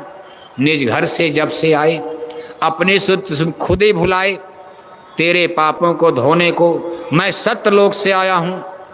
मैं उस घर से आया, अपने देश चलो। कहते भाई यहाँ आकर के सुरतों को समझाते। सतपुरुष ने धारा रूपा, संत स्वरूप भय जग भूपा। कहते भाई मृत्यु लोक में जन्म लेकर के मनुष्य रूप में यहाँ जीवों के लिए कितना कष्ट, कितनी तकलीफ उठाते, सूरत को समझाते। कहें सूरत सुन बात हमारी, बुद्धि तुम्हार गई सब मारी, मन माया तुम करते ख्वारी, तुम इनके संग करती यारी। कहते हे सूरत, ये मन और माया तुम्हारी ख्वारी कर रहे हैं, तुम अपना समझ रही हो, ये तुम्हारे लिए दुश्मन है। जितना संसार देख रहे हो सब कुछ रिश्ता नाता, जैसे शरीर में कीड़े जोंक लग जाते, खून चूसते। मन इंद्रिय तुम करते ख्वारी और तुम इनके संग करती यारी, तुम दोस्ती कर रही हो मन इंद्रियों के साथ। मन इंद्रिय की छोड़ो यारी, अपने देश चलो पिए प्यारी, तुम इनकी दोस्ती त्यागो। मन तुम्हारा दुश्मन है, मत मानो अब इसकी, अब तक मान लिया, बहुत मान लिया, बड़ा बैरी है मन घट में, अब इसका दोस्ताना रिश्ता खत्म करो। हम जो कहें हमारी बात मानो, सतगुरु कहें करो तुम सोई, मन के कहे करो मत कोई। अगर अपने देश चलना है तो इनकी दोस्ती छोड़ो, मन इंद्रिय की छोड़ो यारी, अपने देश चलो पिया प्यारी। हे अपने पिया की प्यारी सूरत, तो अपने प्रीतम के देश चलो, तेरे पिया इंतजार में, अपने पिया प्रीतम के देश चलो। जन्म अब वहाँ का भेद बता रहे हैं। आए सूरत को बहुत समझावें, अमरपुरी का हाल सुनावें। यहाँ आकर सुरतों को समझाते, अमरपुरी सतलोक का भेद बताते, हाल बताते कि भाई तुम्हारा देश तो बहुत सुंदर है, अपने देश चलो, यहाँ तकलीफ ही तकलीफ, जन्म मरण नहीं तुम्हारे देशा, काल कर्म नहीं कष्ट कलेशा। हे सूरत, तेरे देश की सबसे बड़ी महिमा है कि आपके देश में जन्म मरण है ही नहीं। बताओ आपकी कितनी समस्या खत्म हो जाएगी। जिस देश में ऐसी जगह, ऐसा देश जहाँ जन्म मरण का कानून नहीं है, वहाँ आपका सारा डर, सारा भय, निर्भय हो जाओगे। यहाँ तो जन्म मरण का कानून चलेगा, आपका प्रदेश है दूसरे का देश, यहाँ तो आप फंसाए गए हो। जन्म होगा मरण होगा रोगे, जन्म होगा खुश, मरण होगा बैठ के गाना गाओगे रोगे। और मरना सबको है, और मौत भी इतनी आसान हो रही है। पहले तो हाथ जोड़ते, हे भगवान जल्दी बुढ़िया मर जाए। घर में 1 महीना, साल भर बुढ़ा आदमी चारपाई पर, उम्र हो गई 100 बरस, उम्र हो गई 112 बरस, दादा चारपाई पर टट्टी कर रहे, पेशाब कर रहे, सेवा करते करते 2 साल 3 साल बीत गया, चारपाई पर पड़े हैं। तो घर के लोग कहते थे, हे भगवान जल्दी बुढ़ा मर जाते। अब इनकी तकलीफ देखी नहीं जा रही। उस मौत में थोड़ा संतोष मिलता था, लेकिन आज 50 साल उम्र है, सत्संग में बैठे हो, पता चला डेरा पर गए, राम नाम सत्य है। आप कहोगे गजब हो गया, अभी तो सत्संग में थे, हमसे बात किए, अभी हम लोग दुकान पर समोसा काफ़ी खा पी कर आए। अरे कहा बीपी चल रही थी, बीपी की बीमारी थी, अटैक आ गया। कहा ये कौन बीपी? कहा साइलेंट बीपी, साइलेंट अटैक, एक नया बीमारी साइलेंट अटैक। अटैक में भी कुछ 1-2 बार अटैक होता, साइलेंट माने पहली बार, कुछ पता ही नहीं, पहले से नहीं था, बस हार्ट बैठ गया, लीवर खराब है, किडनी है, डैमेज है, लेंस है, हार्ट है।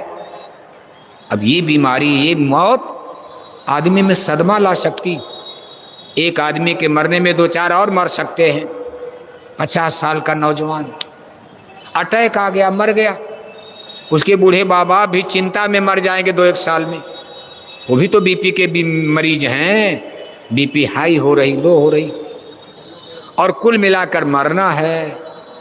इसलिए महापुरुष कहते भाई अपने देश चलो, ये झंझट है, क्या बचाओगे आप किसी को? आपके बस का है, बस आपके हाथ में कर रोना है।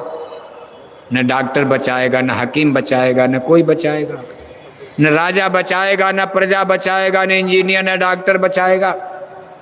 मरना है तो मरना है, जाना है, रहना नहीं देश बिराना।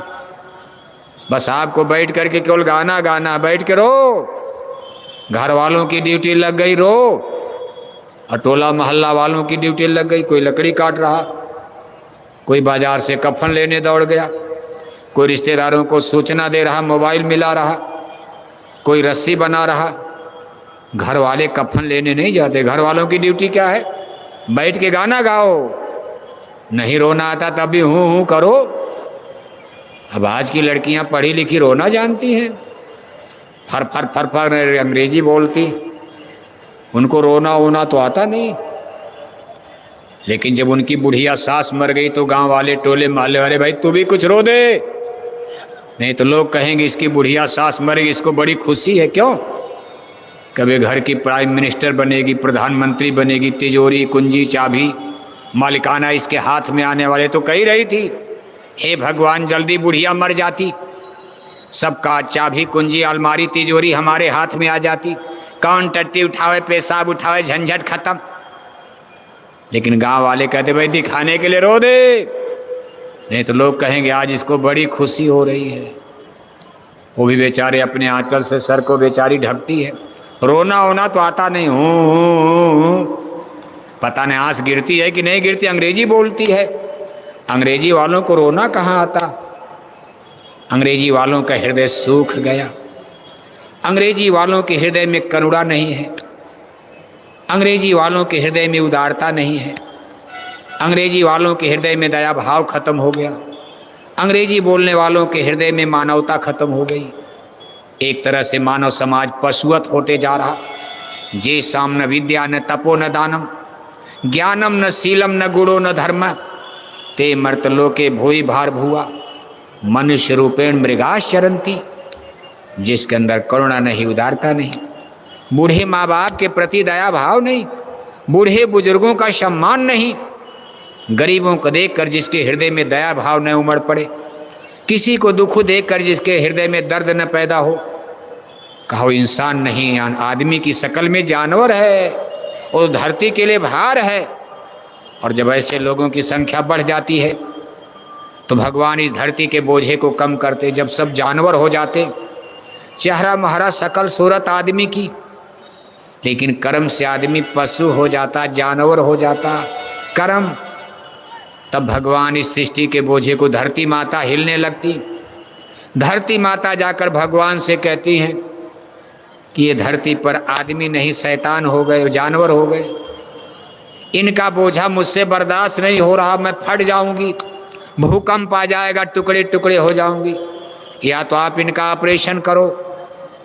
तब भगवान इस धरती पर जन्म लेते, ऑपरेशन करते। आदमी दो ही चीज से मानता। गांव में कहावत कही गई है, या तो माने बात से और नहीं तो माने, जोर से बोलो। अब हम तो बोलेंगे नहीं, देखो मशीन लगी है, थोड़ा गंदा शब्द है, कहाँ कहाँ लोग सुन रहे होंगे, कहेंगे अब ये कौन सत्संग शुरू हो गया, सतलोक से खट आ गए, कहाँ आ गए। लेकिन जरूरत तो नीचे में, जब गड्ढे में कुएं में हो आप, सतलोक उतलोक तो जल्दी समझ में आता नहीं, सुनाने को तो सुना भी दिया जाए, लेकिन उतनी जल्दी ये सत्संग उत्संग इतनी जल्दी समझ में आता। ये चीज समझ में आ जाती, मारो काटो लूटो पीटो, दिल्ली चलो लखनऊ चलो और फिर सतयुग आएगा, ये आएगा, थोड़ा खुश हो जाते हो। लेकिन आप जोर से बोल सकते हो क्योंकि आपकी आवाज इसमें मशीन में नहीं आ रही, इसलिए जोर से बोलो। या तो माने बात से और नहीं तो माने, जिसको डंडा कहते, घर में माता पिता भी छड़ी रखते, बच्चे को कितना खिलौना मिठाई बढ़िया कपड़ा, गलती करता है बार बार समझाते नहीं मानते, थप्पड़। कोई माँ बाप अपने बच्चे को डंडा मारना चाहता है, लेकिन फिर भी नहीं मानते, बार बार समझाने पर डंडा बजता। स्कूल में मास्टर भी छड़ी रखता, नहीं समझता है बच्चा तो मास्टर भी छड़ी उठाता। रजिस्टर वाले जरा खड़े होकर आप धीरे धीरे सेवा भी लेते रहो, नहीं तो भागी जाएंगे लोग। 10 रुपया तो देंगे लोग, 10 10 10 और 10 के आगे बिल्कुल बस। 1000 की साड़ी पहन के आए 10, 5000 की साड़ी पहन के आए, ट्रेन से आए 10 और 10 लाख की कार में आए तब भी 10। कोई यूनियन बना लिया है कि 10 से ज्यादा कोई नहीं देगा। अरे भाई, सेवा का कोई रेट होता है? सेवा तो अमीरी गरीबी पर है, भाव पर है। सिबरी की तरह जेब में कुछ नहीं, जूठा बेर बहुत है। भगवान राम ने थोड़ा कहा हमको पकवान लाओ, बल्कि सिबरी को अमर कर दिया इतिहास में जूठा बेर खाकर। लेकिन सिबरी की तरह बन जाओ तब तो आप तो 5000 की साड़ी पहन के बैठे सिबरी हो। सिबरी तो गरीब थी, कुछ था ही नहीं, क्या करे बेचारी। और आपके बटुआ बैग में तो बड़ी बड़ी नोट लेकर अभी मंडी करोगे, आप बाजार करोगे, सब लाद लूट कर बक्सा उक्सा भर कर, रजाई कमरा खरीदा, कंबल खरीदा, अटैची बक्सा खरीदा, घर पर उतरोगे मालूम पड़ेगा दुबई से कमा के आ रहे हैं। यहाँ दुबई करने आए हो आप, यही खरीदने कूड़ा कचरा। अरे यहाँ तो आत्मदान भक्ति का फल कमाओ, अपने प्यारे सदगुरु के नाम पर कुर्बान करो, अमर दौलत लेकर चलो।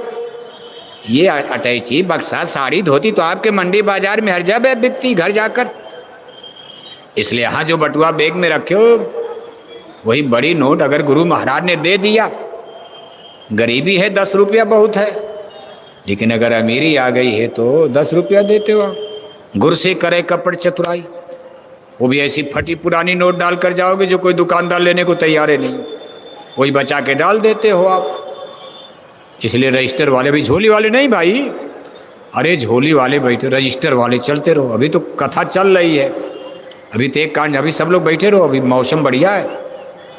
अभी तो अंतिम चरण में कथा पहुंचने वाली, लंका दहन तो बाकी अभी है। अभी तो लंका दहन, रावण मरेगा नहीं तो रामराज कैसे आएगा? तो देखो आप, घर में स्कूल में मास्टर भी छड़ी रखता, बार बार विद्यार्थी को समझाता, नहीं मानता तो डंडा बजाता। कोई मास्टर किसी के बच्चे को क्यों मारना चाहेगा? लेकिन एक बच्चा स्कूल को बर्बाद करेगा, कितने बच्चों की जिंदगी, तो मास्टर भी डंडा मारता। इसी तरह से जिसकी ये दुनिया है, संसार है, वो भी संसार में जब देखते हैं कि साधु संत महात्माओं का सत्संग सुनने के लिए अब कोई तैयार नहीं, वैसे सत्संग से भी काम चलता रहता, सठ सुधरे सत्संगति पाई। लेकिन मान लो कोई ऐसी परिस्थिति आ गई घनघोर कि अब साधु संतों का सत्संग को दुनिया मजाक समझने, कोई मानने को तैयार है नहीं, तब भगवान का डंडा, कुदरत का डंडा उठता। फिर वही बात आ गई, या तो माने बात से और नहीं तो माने। देखो भगवान राम 14 बरस जंगल में रहे। 14 बरस में रावण को कितने ऋषि मुनियों ने कितना समझाया होगा। सब बराबर लंका जा रहे, रावण को समझा रहे, बता रहे, जितने साधु जन। भगवान राम ने कितने लोगों को भेजा। अब संस्कारहीन दुष्ट रावण को मानने को कौन कहे। उल्टा देखो, देवी सीता पर ही हाथ चला दिया, सीता को चुरा कर लेकर लंका भाग गया। भगवान राम ने कहा उल्टा कर दिया, मैं समझा रहा हूं, मैं अपील कर रहा, और तूने गजब कर दिया मेरे ही साथ। अच्छा ठीक, अभी भी मौका है, सीता को वापस कर दो और हमसे वादा करो कि किसी भी मातृशक्ति का, किसी भी नारी का, चाहे गरीब की बेटी चाहे अमीर की, हम किसी भी नारी का अब अपमान नहीं करेंगे। रावण ने कहा ये कुछ नहीं, सीता को वापस भी नहीं करूंगा, और जो मेरी इच्छा करेगी मैं किसी का अपमान करता रहूंगा, आपको जो करना हो कर लेना। तब भगवान राम नाराज होते, कहते काउंटर करो, और ऐसा काउंटर कर दिया लंका का, रहा न कुल कोई रोवनिहारा।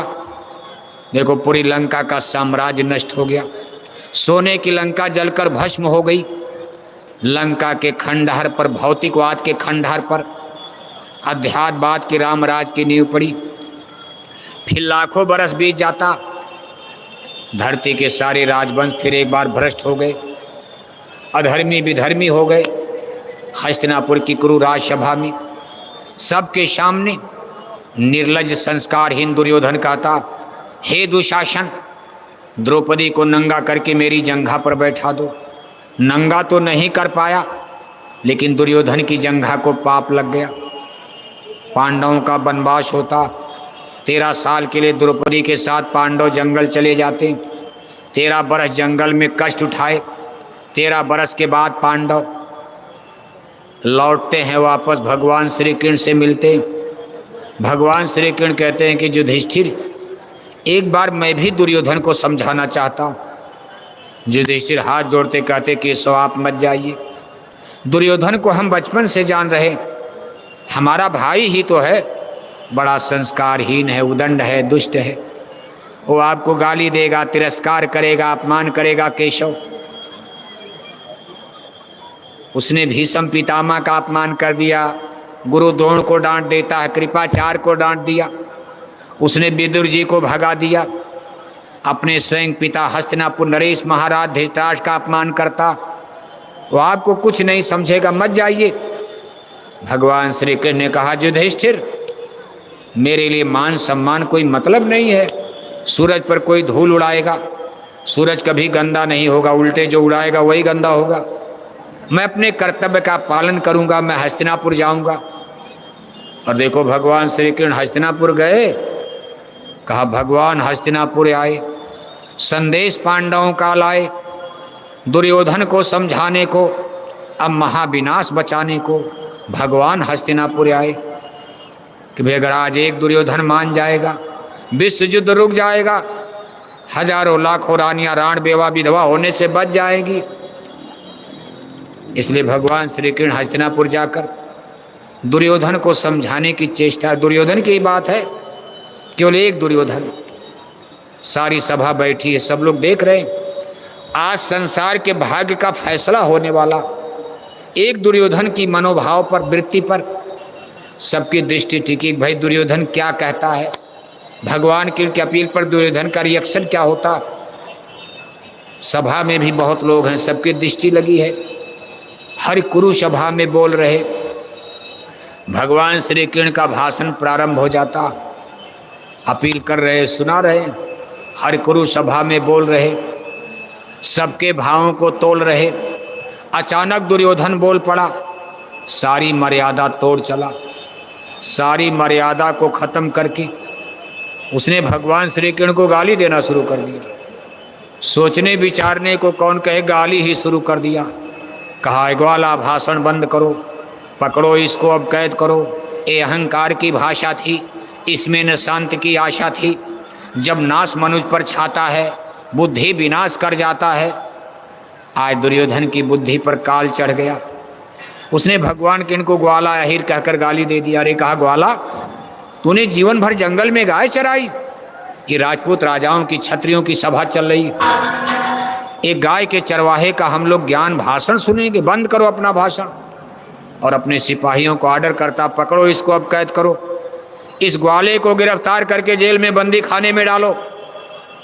मैं इसको तब तक जेल में रखूंगा जब तक मैं पांडवों को मार नहीं डालूंगा, और जब मैं पांडवों को मार डालूंगा एक दिन इस ग्वाले का भी वध कर दिया जाएगा, मार दिया जाएगा इसको भी। न रहे बांस न बजे, सारा खेल खत्म हो जाएगा। दुर्योधन हरि को बांधने चला, जो था असाध्य साधने चला। हरि हंसे, चल दिए, निकल गए। दुर्योधन सिपाहियों को लेकर, बेड़ी लेकर भगवान कृष्ण को गिरफ्तार करने के लिए आगे बढ़ता। भगवान श्री कृष्ण हंसने लगे। अरे कहा, दुर्योधन क्यों हंसे? दुर्योधन की मूर्खता पर हंस रहे हैं। कहा, दुर्योधन तू हमको बांधेगा? अरे मुझको माता जसोदा ने बचपन में पेड़ में बांध दिया, लेकिन वो मेरी माँ के रूप में थी, माता ने बांधा, प्रेम में बांधा। लेकिन मेरे सगे मामा कंस अपनी सारी मौज फौज मलटी लेकर मुझे नहीं पकड़ पाए। हे दुर्योधन तू हमको बांधेगा? मैंने रामा अवतार में सबरी का जूठा बेर खा लिया, लेकिन 4 वेद के पंडित राजा रावण का 1 गिलास पानी नहीं पिया। दुर्योधन तू हमको बांधेगा? हरि हंसे, चल दिए, निकल गए, उड़ गए। किधर से निकल गए कोई देख ही नहीं पा रहा। जहाँ पांडव थे वहाँ पहुँच गए, पांडवों के पास वापस पहुँच गए। लेकिन करुणा सिंधु करुणा सागर एकाएक आज कठोर हुए। हर क्रुद्ध वचन तब बोले हैं, सब दिग दिगंत अब डोले हैं। याचना नहीं अब रण होगा, आगे अब घोर समर होगा। सब राजवंश टकराएंगे, सब मिट्टी में मिल जाएंगे। शिव नेत्र तीसरा खोलेंगे, सब दिग दिगंत अब डोलेंगे। याचना नहीं अब रण होगा। क्या अब अपील नहीं, अब विनाश होगा धरती पर। अपील हो गई, हाथ जोड़कर विनय हमारी, और हो जाएं सब, हो जाएं सब। ये कब तक हाथ जोड़ोगे? आपका तो हाथ घिस गया, थक जाओगे, थक जाओगे हाथ जोड़ते जोड़ते। ये जालिम संसार मानने वाला नहीं। इसलिए याद रखना, बस वही बात फिर आएगी। अभी तो हाथ जोड़ने का समय है। 60 बरस गुरु महाराज ने अपील किया, हाथ जोड़कर विनय हमारी, हो जाएं सब। आज 10 बरस से लगातार अपने पूज हुजूर महाराज जी छोटे बड़े काफिले लेकर, अब देखो बस्ती बस्ती ब्लाक ब्लाक जा रहे और बराबर अपील कर रहे, हाथ जोड़कर विनय हमारी, हो जाएं सब। हमारे लाखों लाख भाई बहन शाकाहारी जैकेट पहनकर अब एक एक गांव गोद लेकर, अपना पर्चा लेकर, पत्रिला लेकर घर घर जा रहे और अपील कर रहे कि हाथ जोड़कर विनय हमारी, हो जाएं सब। लेकिन कुछ दिन के बाद हाथ जोड़ने का काम बंद होने वाला है, बंद हो जाएगा। फिर वही बात आएगी, या तो माने बात से और नहीं तो माने, नहीं तो माने। और जिस दिन कुदरत का भगवान का डंडा बजेगा, राख बनेगे महानगर तक, एटम के अंगारों से पत्ता पत्ता झुलस जाएगा। विश्व युद्ध टंकारों से मानव की क्या पेश चलेगी, अंबर तक फट जाएगा। इस धरती का सारा आंगन लाशों से पट जाएगा। महाशक्तियां दुनिया भर की मिट्टी में मिल जाएंगी क्रूर विधर्मी मानव की, तब अकल ठिकाने आएगी। ऐसा भीषण बम भोले का तांडव होने वाला है। कलयुग में ही इस धरती पर सतयुग लगने, सतयुग तो आएगा, रामराज आएगा, लेकिन अंडा खिलाकर शराब पिलाकर कोई माई का लाल मथुरा की धरती पर रामराज ला पाएगा? भगवान राम के रामराज में अंडा बिकता था, भगवान राम के रामराज में दारू शराब बिकती थी। अंडे खिलाकर शराब पिलाकर कोई माई का लाल भारत की धरती पर रामराज लाएगा? रामराज कब आएगा? उसकी सीधी पहचान है, जब पूरे मथुरा जिले में मछली अंडा शराब की दुकानों पर बुलडोजर चल जाएगा। क्या चलेगा? बुलडोजर जानते हो नहीं जानते हो आप? उत्तर प्रदेश में रहते तब तो जानते ही होंगे आप, और जिले वाले तो कम जानते होंगे, प्रांत वाले। लेकिन अभी उत्तर प्रदेश का बुलडोजर लोगों के घरों पर चल रहा। जब उधर से खाली हो जाएगा, जिस दिन ये बुलडोजर का मुंह मछली अंडा शराब की दुकानों की तरफ घूम जाएगा, शाम को सोओगे कुछ, सुबह उठोगे पूरे मथुरा जिले में मछली अंडा की शराब की दुकानें नेस्तनाबूद हो जाएंगी। समझ लेना उसी दिन रामराज की नींव आधारशिला रखी जाएगी। आएगा नहीं, अभी आधारशिला रखी जाएगी। इसके बाद धरती को शुद्ध करने का, मथुरा की धरती को शुद्ध कर दिया भगवान कृष्ण की जन्मभूमि, जहाँ योगेश्वर कृष्ण ने अवतार लिया। आज बगल में अंडा बिकता है, बगल में शराब की दुकानें हैं, बगल में मथुरा में मछली बिकती है। सारे वायुमंडल को गंदा कर दिया। इसके लिए बड़े बड़े धार्मिक अनुष्ठान करने पड़ेंगे, यज्ञ विधान करना होगा, जिससे वायुमंडल का शुद्धिकरण हो। जिस दिन वायुमंडल शुद्ध हो जाएगा, धरती माता खुश हो जाएंगी। मछली अंडा शराब की दुकानें बंद है, धरती का शुद्धिकरण, तब रामराज आएगा। रामराज की पहचान होगी, कभी भूकंप नहीं आएगा, कभी मथुरा में बाढ़ नहीं आएगी, कभी सूखा नहीं पड़ेगा, फिर कोरोना जैसी कभी बीमारी नहीं आएगी। बीमारी तो आएगी छोटी मोटी, सर्दी जुकाम, लेकिन ये बड़ी बड़ी बीमारियां खत्म हो जाएंगी। डॉक्टर नहीं खत्म कर पाएंगे, सीधा फैक्टर फार्मूला है, सीधा शाकाहारी हो जाओगे, बीमारी से शाकाहारी हो जाओगे, बीमारी से बच जाओगे। ये संतों का साइंस ऑफ सोल है। इस पर दुनिया के वैज्ञानिक रिसर्च करेंगे, आगे खोज की जाएगी कि ये कैसा फैक्टर फार्मूला। लेकिन सत्य है, मेडिकल साइंस, बड़े बड़े पीजीआई डॉक्टर जितने बढ़ते जाएंगे, बीमारियां उतनी बढ़ती जाएंगी, मरने वालों की संख्या बीमारी की बढ़ती जाएगी। लेकिन जब आप शाकाहारी, vegetarian Mathura, vegetarian UP, vegetarian India, vegetarian world है, शाकाहारी भारत, शाकाहारी मथुरा, शाकाहारी घर, शाकाहारी गांव, जब आप बनाना शुरू करोगे तो बड़ी बड़ी बीमारी, और पाल रहे हैं मांसाहारी, पाल रहे हैं शाकाहारी नहीं, तब तो उल्टा हो जाएगा। बड़ी बड़ी बीमारी और पाल रहे हैं मांसाहारी। शाकाहारी हो जाओगे तो बीमारी से। इसलिए प्रेमी भाई बहनों, ये बहुत इम्पॉर्टेंस, सतलोक का, सत्संग का, मोक्ष मुक्ति का विषय तो अभी बहुत दूर का है। आज जरूरत है कि लोगों के जीवन को बचाना है तो शाकाहारी समाज बनाना है। इसलिए इस शाकाहारी धर्म के प्रचार प्रसार, फैलाव विस्तार में आप अपना तन मन धन का सहयोग एक गांव गोद लेकर आप इसमें मेहनत करो। पूज्य महाराज जी की जन जागरण यात्रा में जो इसी शाकाहारी मानव धर्म की स्थापना के लिए मेहनत हो रही, आप इसमें तन मन धन की सेवा का संकल्प बराबर लेते रहो और बराबर उसको पूरा करते रहो। कोई घर परिवार न बचे कि पूज्य महाराज जी के काफिले में कुछ न कुछ सेवा आपकी न पहुंच जाए। अनाज की सेवा, सब्जी की सेवा, तेल मसाले की सेवा, रुपए पैसे की सेवा, डीजल पेट्रोल की सेवा, फिर शरीर की सेवा, क्योंकि काफिले में तन की भी सेवा, टेंट वाले, राउटी वाले, बाजा वाले, प्रचार वाले, हर तरह लोगों की जैसी आपकी सुविधा हो अपना अपना सहयोग जताते रहो।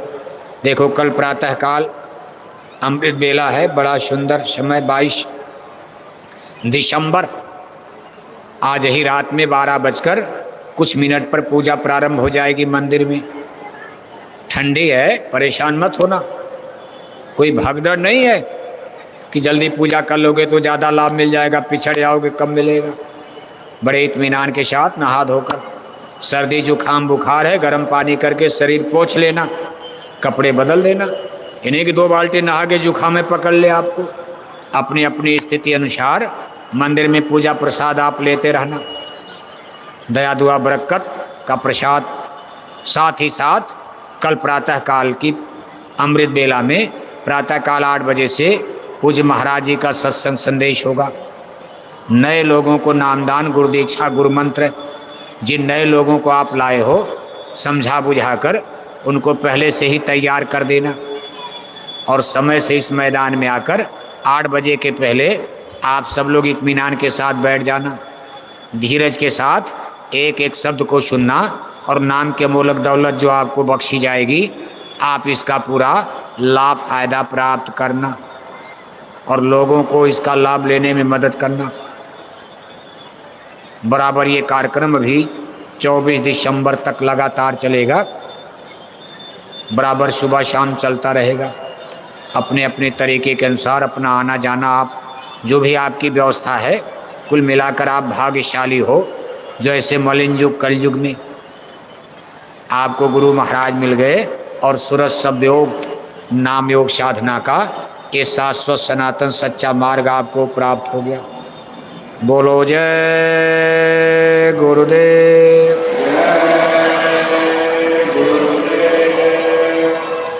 चलो अब एक प्रार्थना हो जाए। अर्जुन भाई चलिए बोलिए। हाँ, जो अभी सेवा नहीं दिए हो सेवा दे के जाना।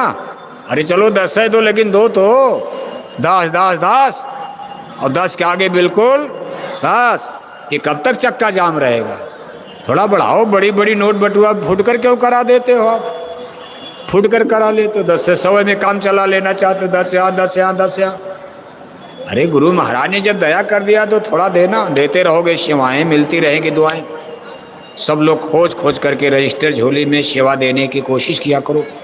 इन्हीं की झोली निकल गई, चलो काम बन गया, जाने तो छोड़ो, ये भी 10 रुपया बच जाएगा। खोजो, जाकर ढोली में प्रणाम करो, दान करो, खुद दान करो। गायों के लिए रजिस्टर में गाय की सेवा का कितना बड़ा पुण्य हिंदू धर्म में माना जाता। चलो आप प्रार्थना बोलते रहो, सेवाएं देते रहो। बोलो जय गुरुदेव। जय गुरुदेव।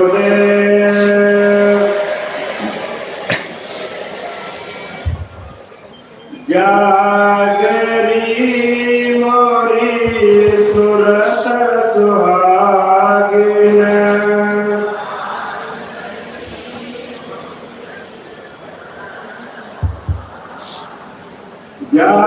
जागरी मोरी सुरत सुहागिन।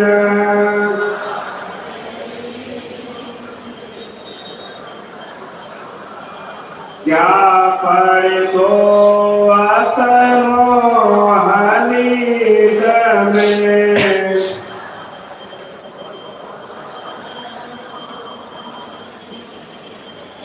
उठ के भजनिया में लाग रे।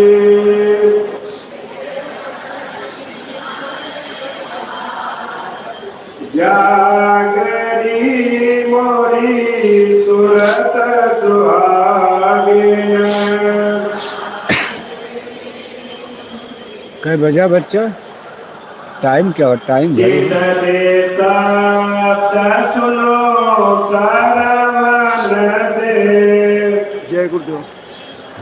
एक बार थोड़ा सा आप बोल देते, सुबेरे पूजन के लिए 12 बजे पूजन शुरू हो गए, ज़्यादा से ज़्यादा लोग रात में ही अपना कर लो तो आराम से भीड़ में। और दोनों गेट रहेंगे साइडों के खुले हुए, तो इन्हीं से आना है। मेन गेट तो बंद रहेगा, बंद करवा दिया। आप बोलिए। जागरी मोरी सूरत सुहागिन,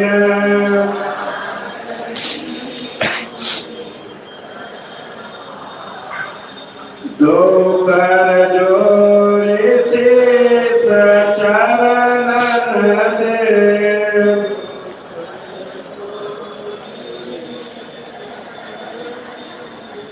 भाती चलवर मागरे,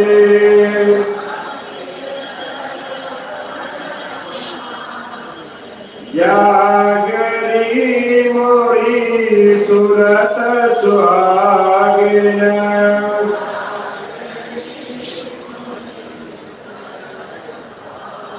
कहत कबीर सुनो भाई साधो,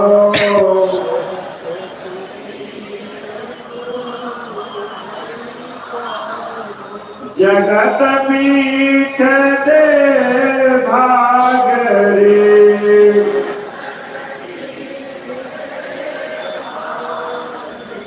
जागरी मोरी सूरत सुहागिन,